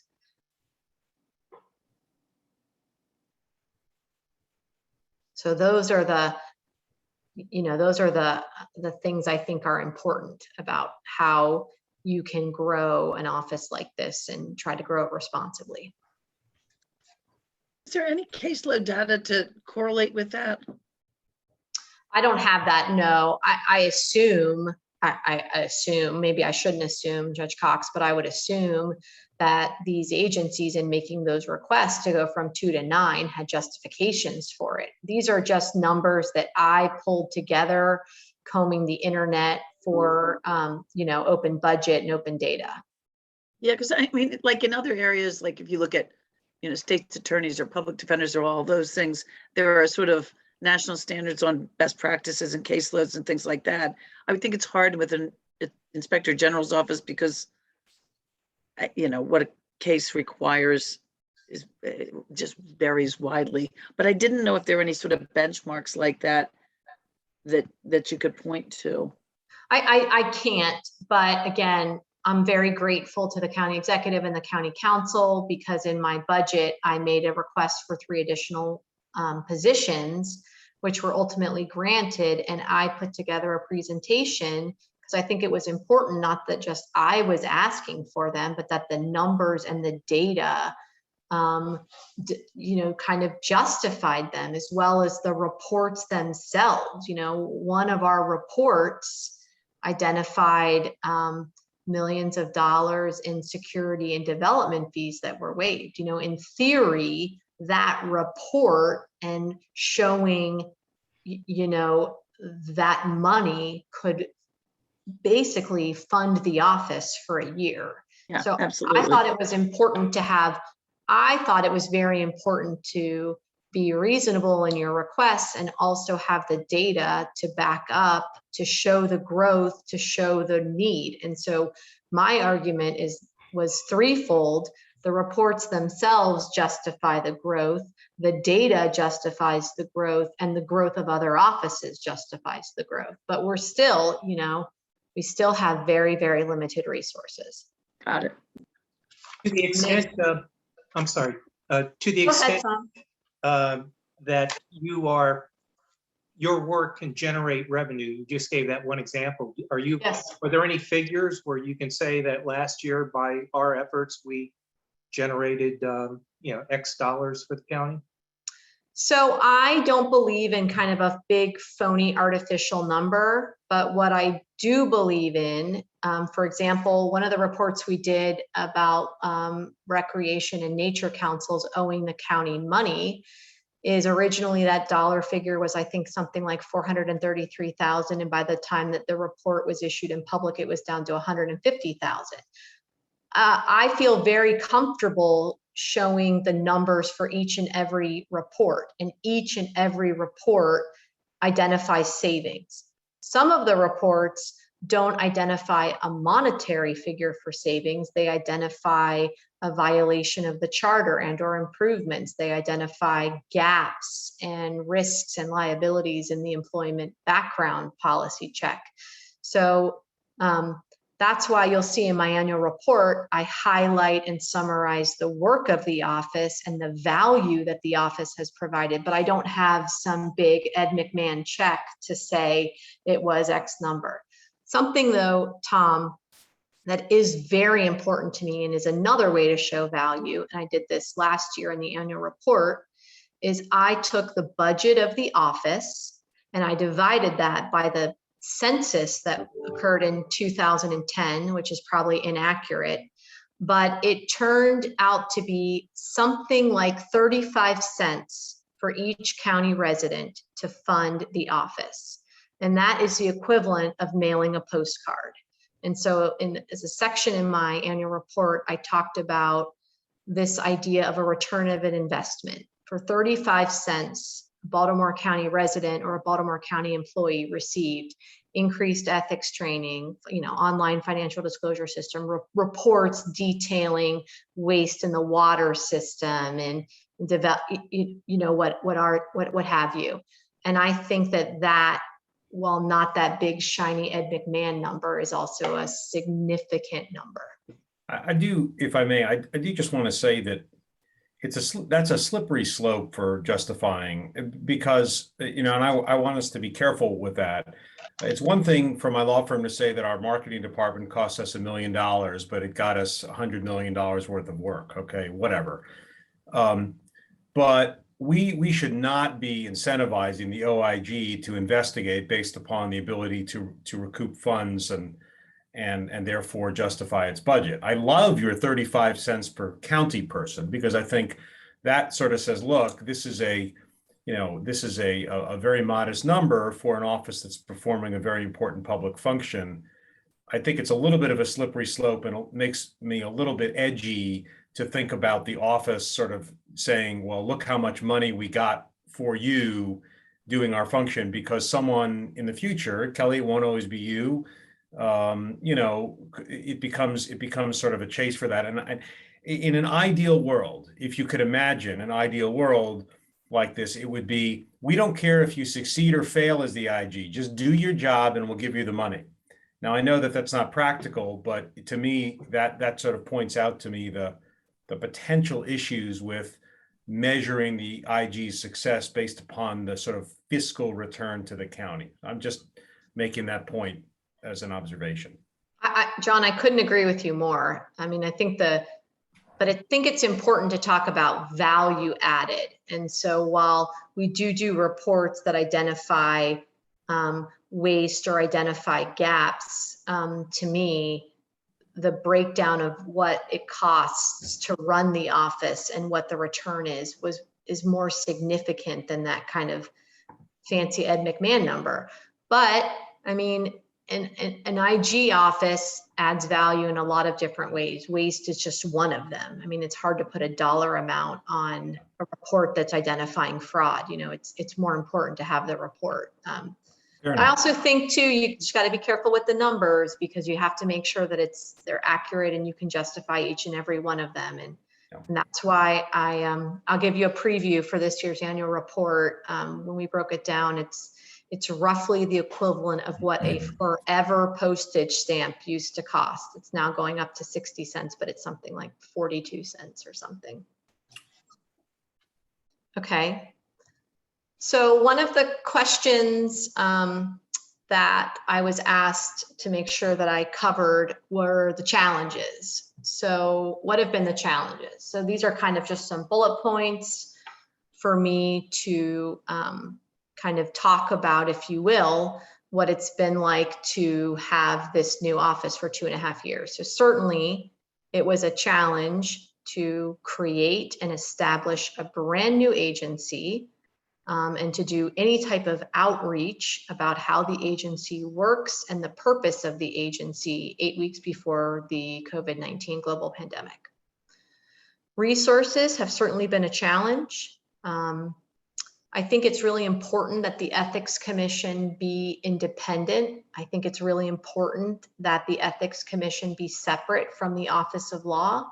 There are a lot of conflict of interest issues when you have an Ethics Commission housed in the Office of Law, because in theory, nearly every ethics complaint is going to be about a Baltimore County employee who the Office of Law in theory represents. So I think that it is a good thing that the Ethics Commission is independent, but it's certainly a challenge to have the Ethics Commission within the Office of the Inspector General strictly from a resource perspective.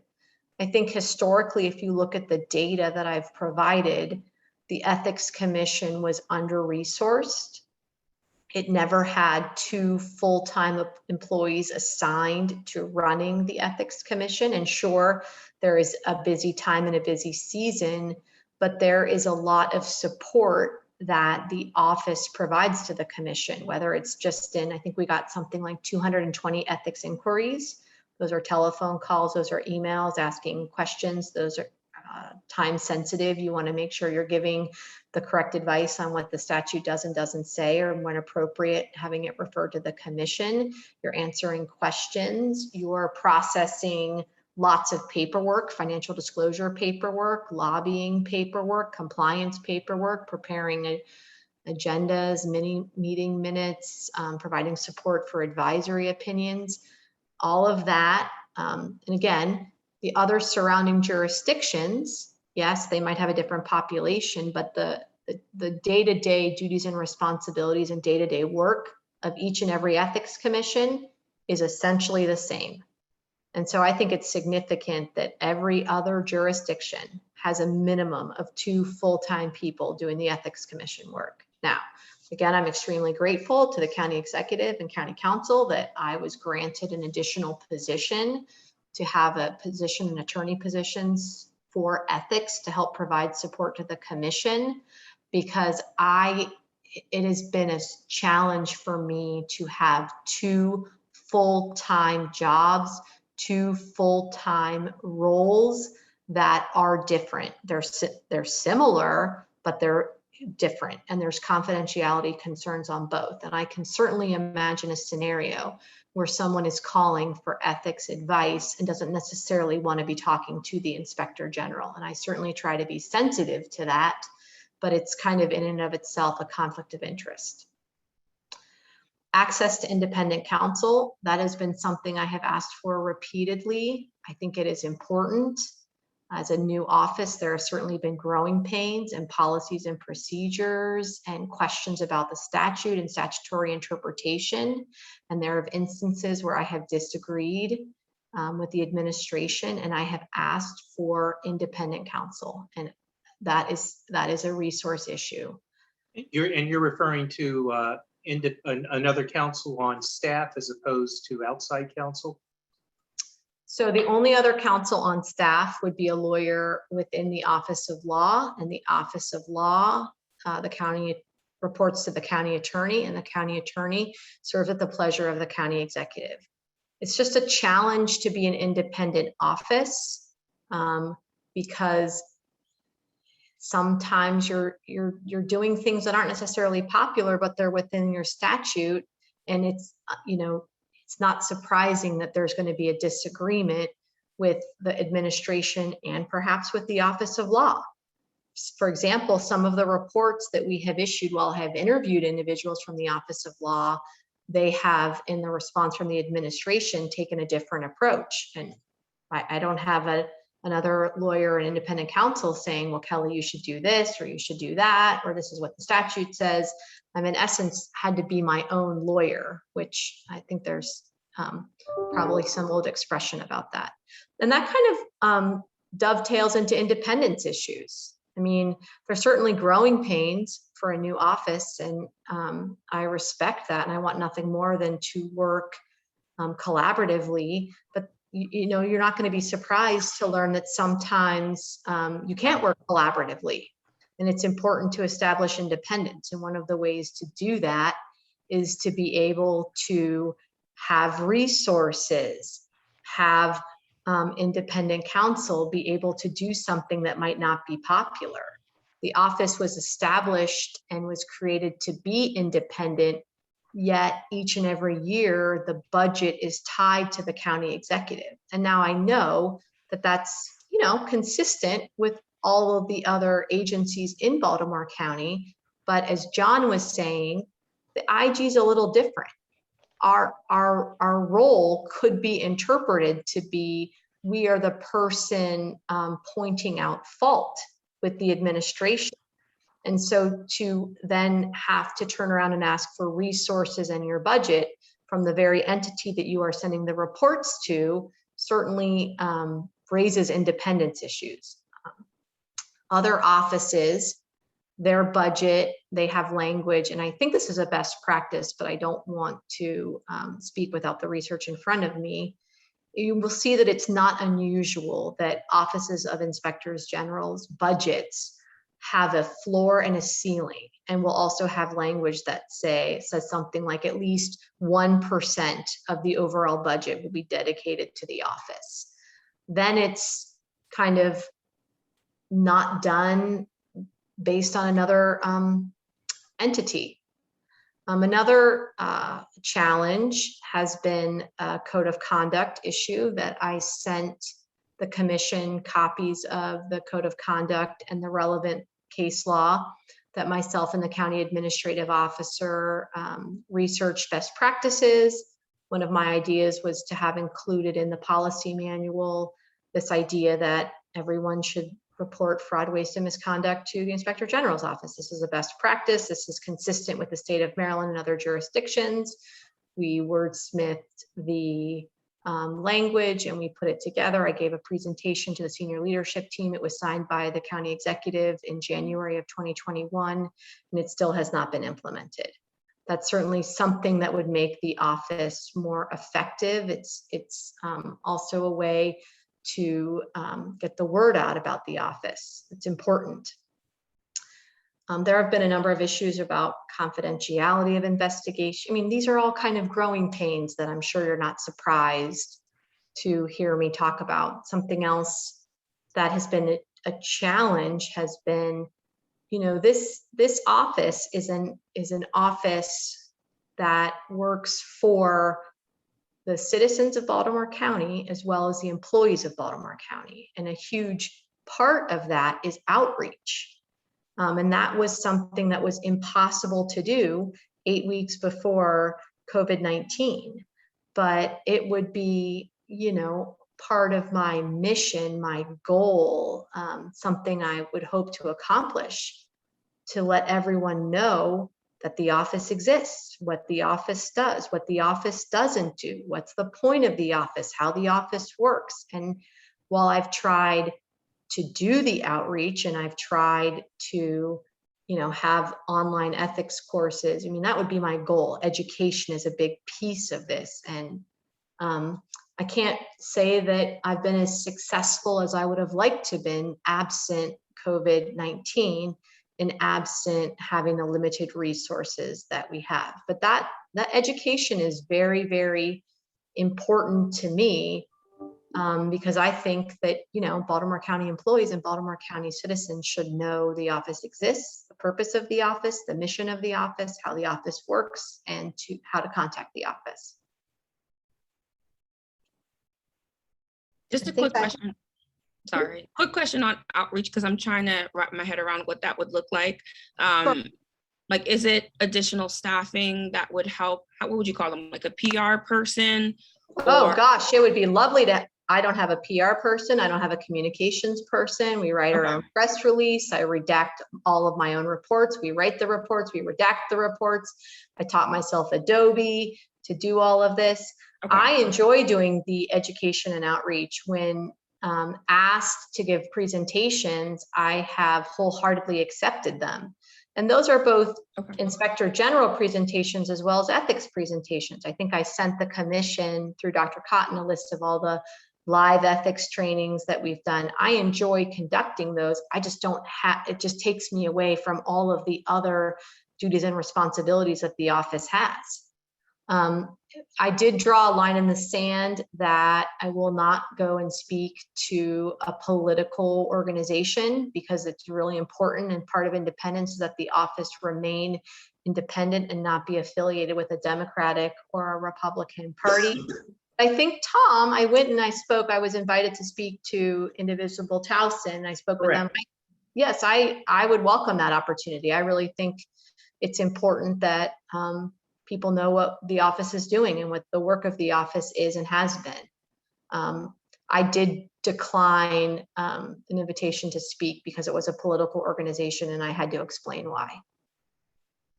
And I remember you were careful to make sure that it was a nonpartisan organization when we invited you to speak. Yes, cautious. That's how you have to be when you're growing a brand new agency that's independent. You have to be sensitive to those issues.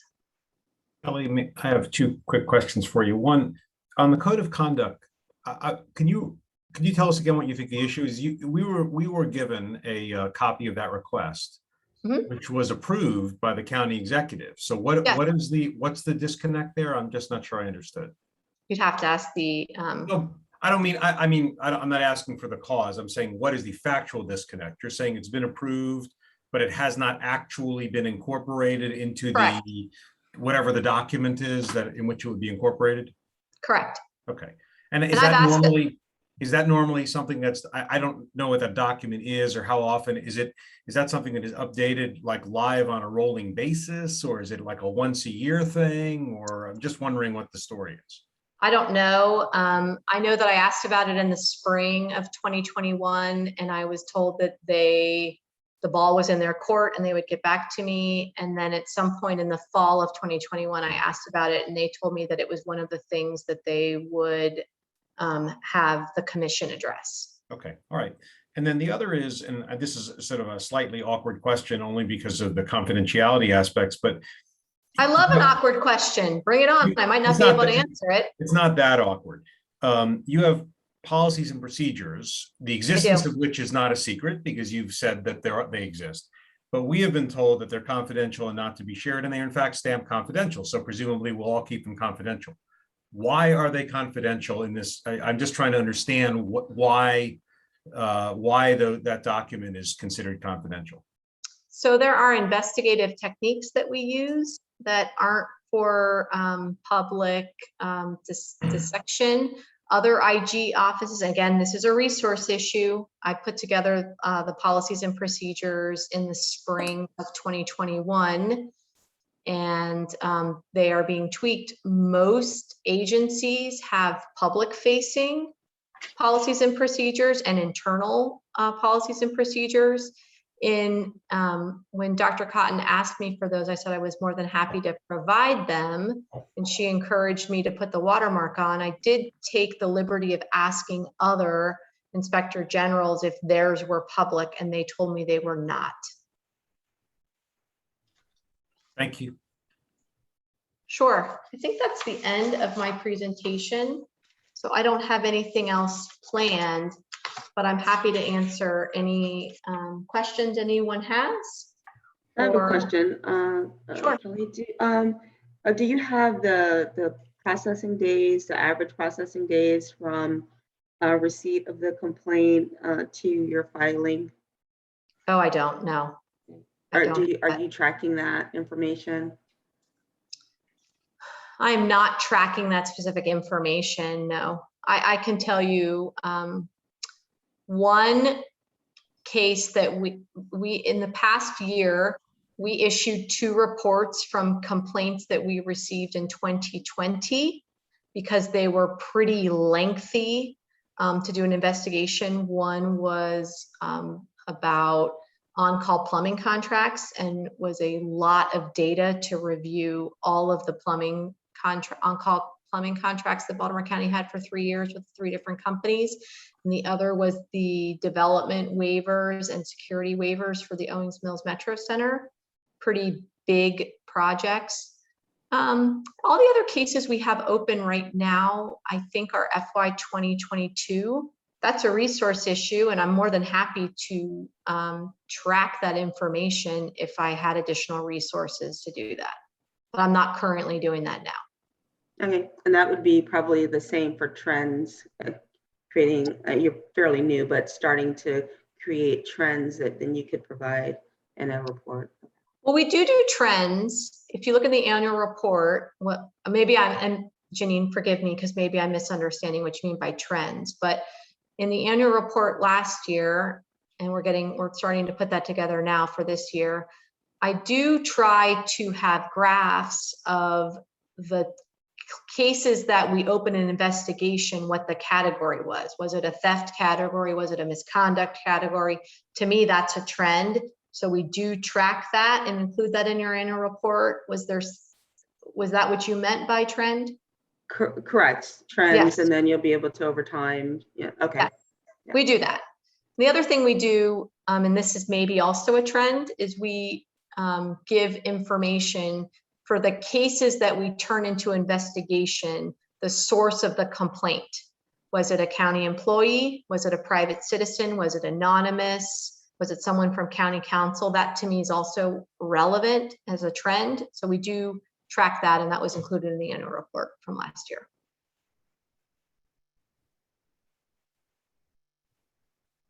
Any other questions?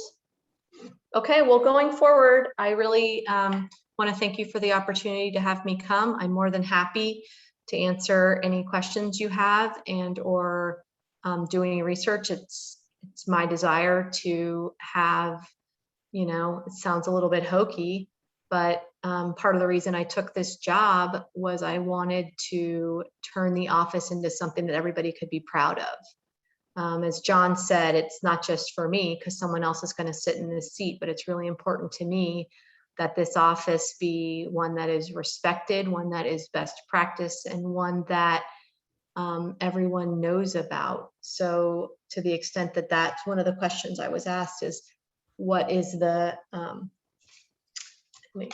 long-term vision for the office? I think the office needs to continue to provide value to Baltimore County by being something that everyone can be proud of its accomplishments. Okay. I have. Oh, go ahead, Jen. Go ahead, Jen. Because I'm trying to think of like folks that might be reaching out to you. Would you, and I haven't been playing around with the county website much. Would you say that your office is? Here you is go. it- There you go. Thank you, Joanne. Forgot my Okay. last slide. Okay. So this is like, this is our slogan, your county, your voice, because I just happen to be the person sitting in the seat right now, but really the office is kind of an office for everyone. This is our tip line. You can be anonymous. You can also email Inspector General at baltimorecountymd.gov or call 410-887-6500. We'd love to hear from you. I also want to take a minute to thank all of the citizens and employees that over the last 2.5 years have thanked me. Public service is something you do because you love it, not because you're necessarily getting credit for doing it, but it touches my heart and is just very, very appreciated when someone takes the time to send an email and thank the office for its report or for its efforts. It's much appreciated, and I would be remiss without acknowledging that. Would you say that if a resident calls the tip line, the person is their first language isn't English, right? Or they're deaf, hard of hearing, I guess, how might you, and this might be a countywide problem, I guess, how might you handle that situation where we're actually able to serve all of the residents in the county?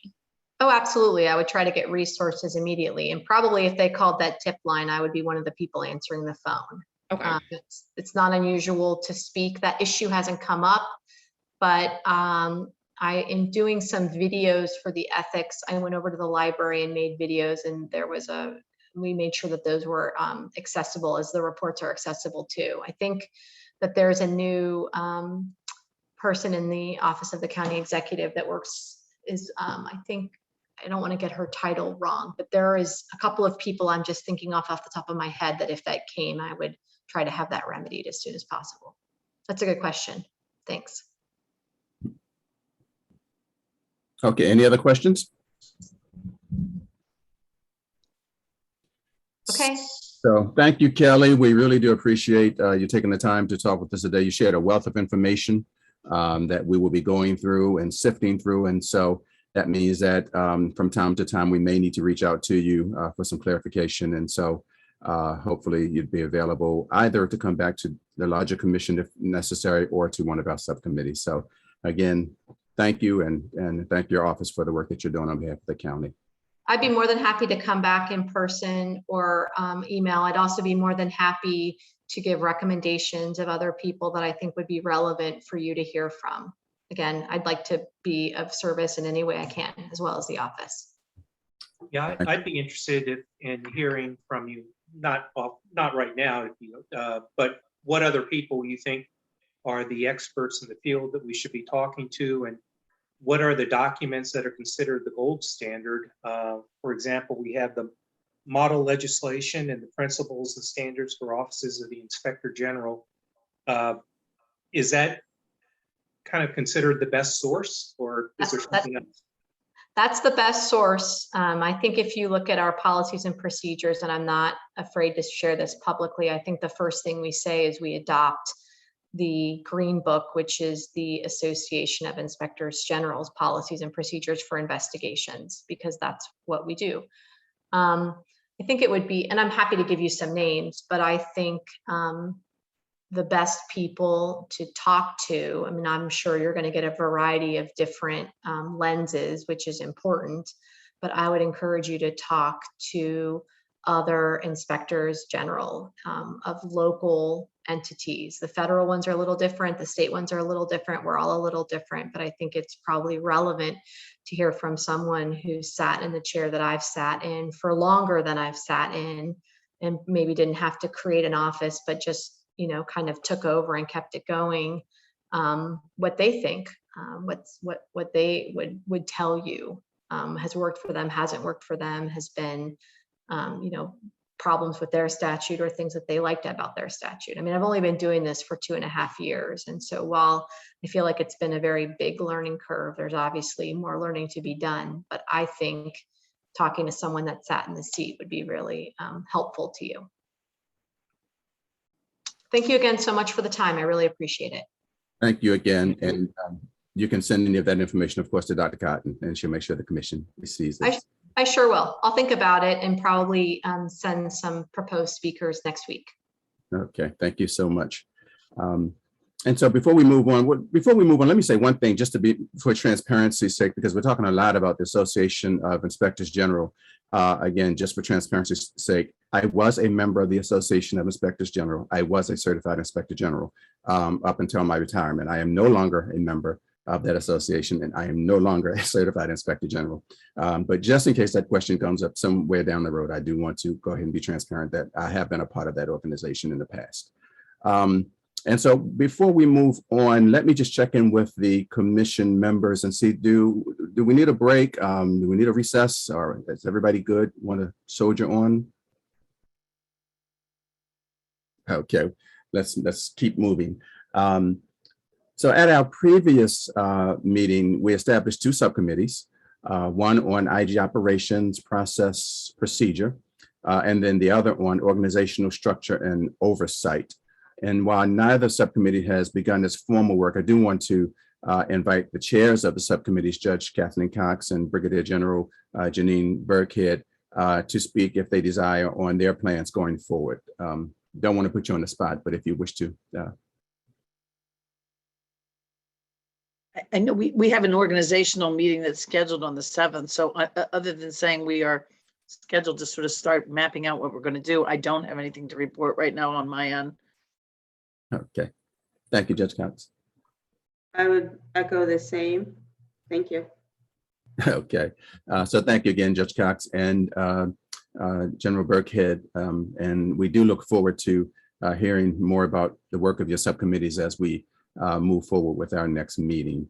And so also at our last meeting, we also reviewed several items, and we want to follow up, take a few moments just to follow up on those items now. The first being that following some questions by the commission at the meeting and after the meeting, we received a copy of the executive order establishing this commission. And the document was distributed to the commissioners on June 17th. So I'm not going to read the entire document, but it will be posted to the documents page of the commission's website on tomorrow. And so you see that on the screen now. It will be on the website. Do want to note, however, that the executive order says the goal of the commission is to, and I'm quoting here, perform a comprehensive review and evaluation of Article 3, Title 14, and Article 7 of the County Code. The commission will develop recommendations to modernize the public ethics and open government laws and the Office of Inspector General in accordance with best practices for review by the county executive and the county council. Article 3, Title 14 is the code related to the Office of the Inspector General, while Article 7 pertains to public ethics and open government and includes the Ethics Commission. So in addition, a request was submitted and agreed to by the administration to change the due dates for the interim and final reports due to the delay in our getting started. And so the commissioners have received a copy of that updated executive order, with the interim report being now due to the county executive and county council no later than December 16th of this year, 2022, and the final report being due no later than January 16th of 2023. So the commission's work with regard to best practices for the Office of the Inspector General will focus primarily on the items that are listed in the Schaefer Center's work plan for staffing the commission. In addition, other relevant topics may be added to the list for best practice and benchmarking at the request of commission members as a result of topics that are brought to light during the course of the commission's work and as requested by the county executive or the chief administrative officer. And so the following are the items as listed in the Schaefer Center's work plan.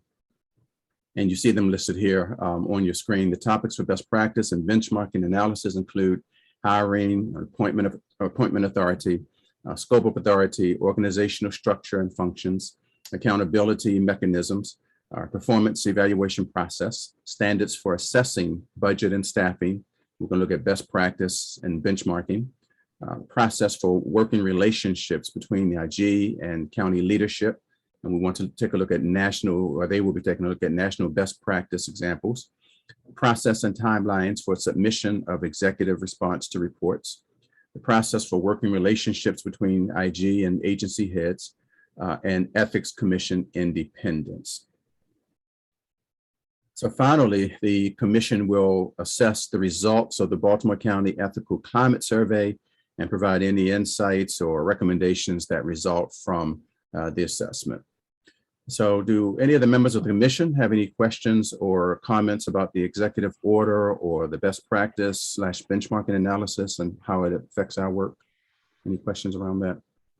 Well, I think I'm just cherry picking here, but on the last screen in letter H, just based on what I heard, letter H and what was sent to us, but if you go back one quick screen, the third from the bottom, process and timelines for submission, it's not always the executive response. Isn't that correct? For example, that could be the county council or somebody else.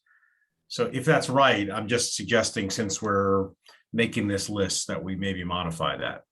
It just caught my attention. I haven't really thought about it in excruciating detail, but I just noticed that. So mention.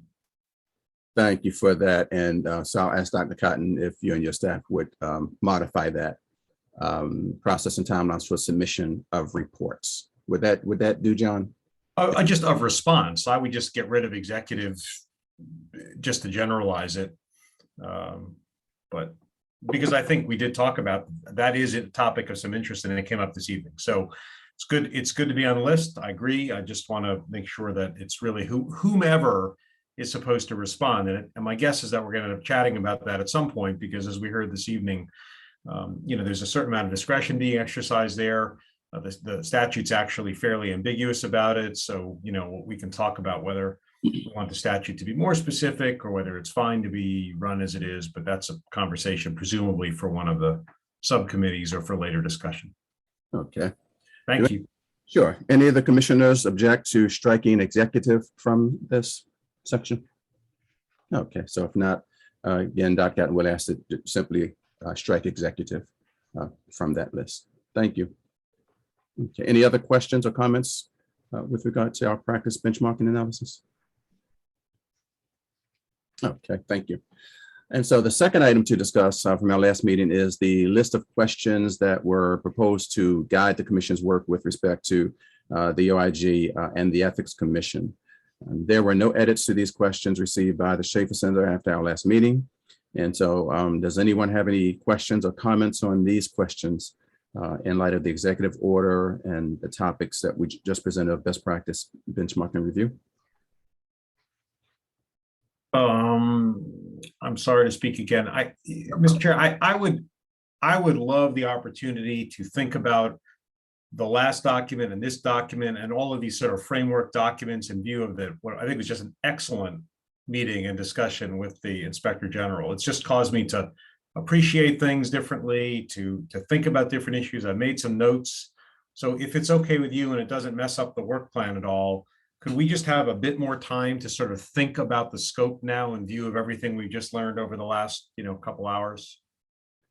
Absolutely. And so as you do that between meetings, feel free to just send an email to Dr. Cotton if there are questions that you either want to add or if you want to tweak.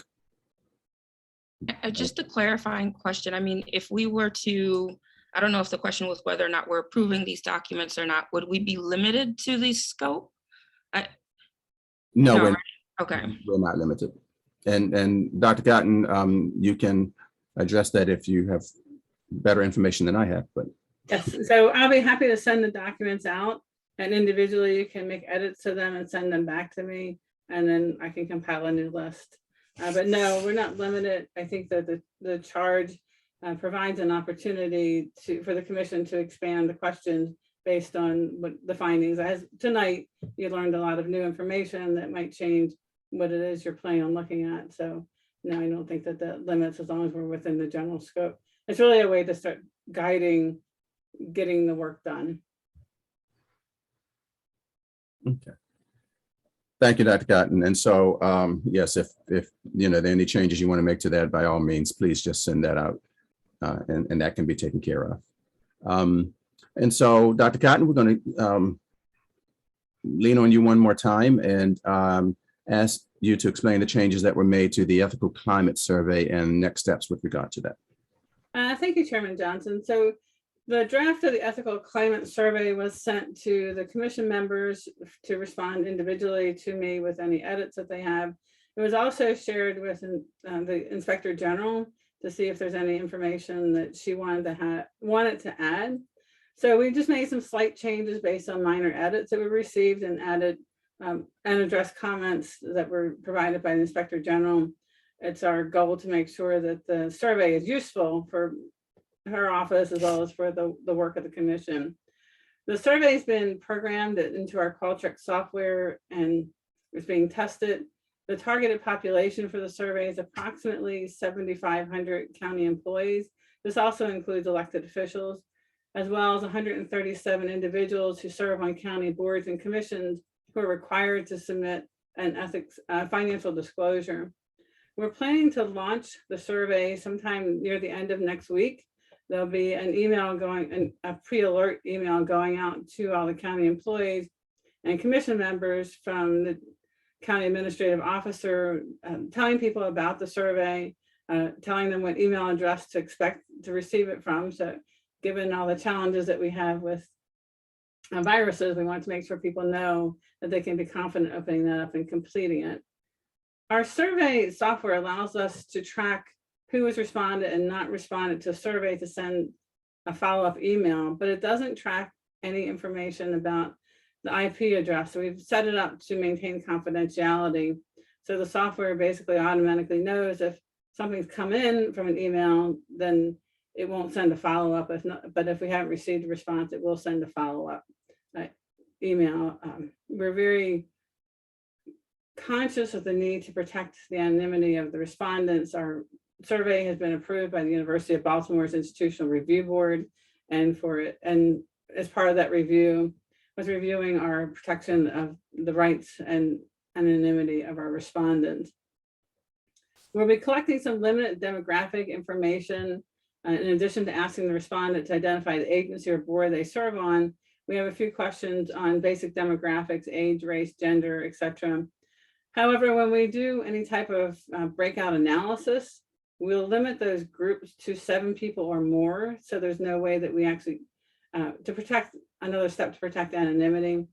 That way, if we have 7 people that respond from a commission that only has 7 members, it's pretty clear who's responding. So we want to make sure that our subgroup analysis doesn't do anything to allow people to determine who responded. And as you recall from our last meeting, there was interest in the commission of potentially interviewing survey respondents about their experiences. So the survey has a link for people who want to be interviewed by the commission. There's a link they can click on, and that'll kick them out to an additional survey where they can provide contact information to indicate that they want to be interviewed by the commission. So that is completely separate from the survey with their responses. And in addition to that, anyone who wants to speak with the commission can email at the Blue Ribbon Ethics email address. And as you notice, everything that I receive, I forward on to you as commission members, because I'm the gateway for the information that you're supposed to receive. Do you have any questions about any of this?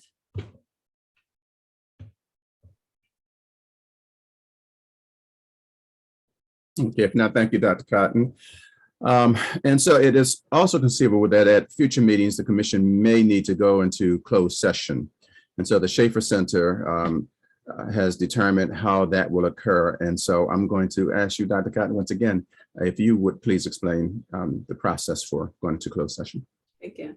So as part of the Open Meetings Act, the commission can go into closed session to discuss certain specific issues, and Zoom webinars don't allow a functionality to do that.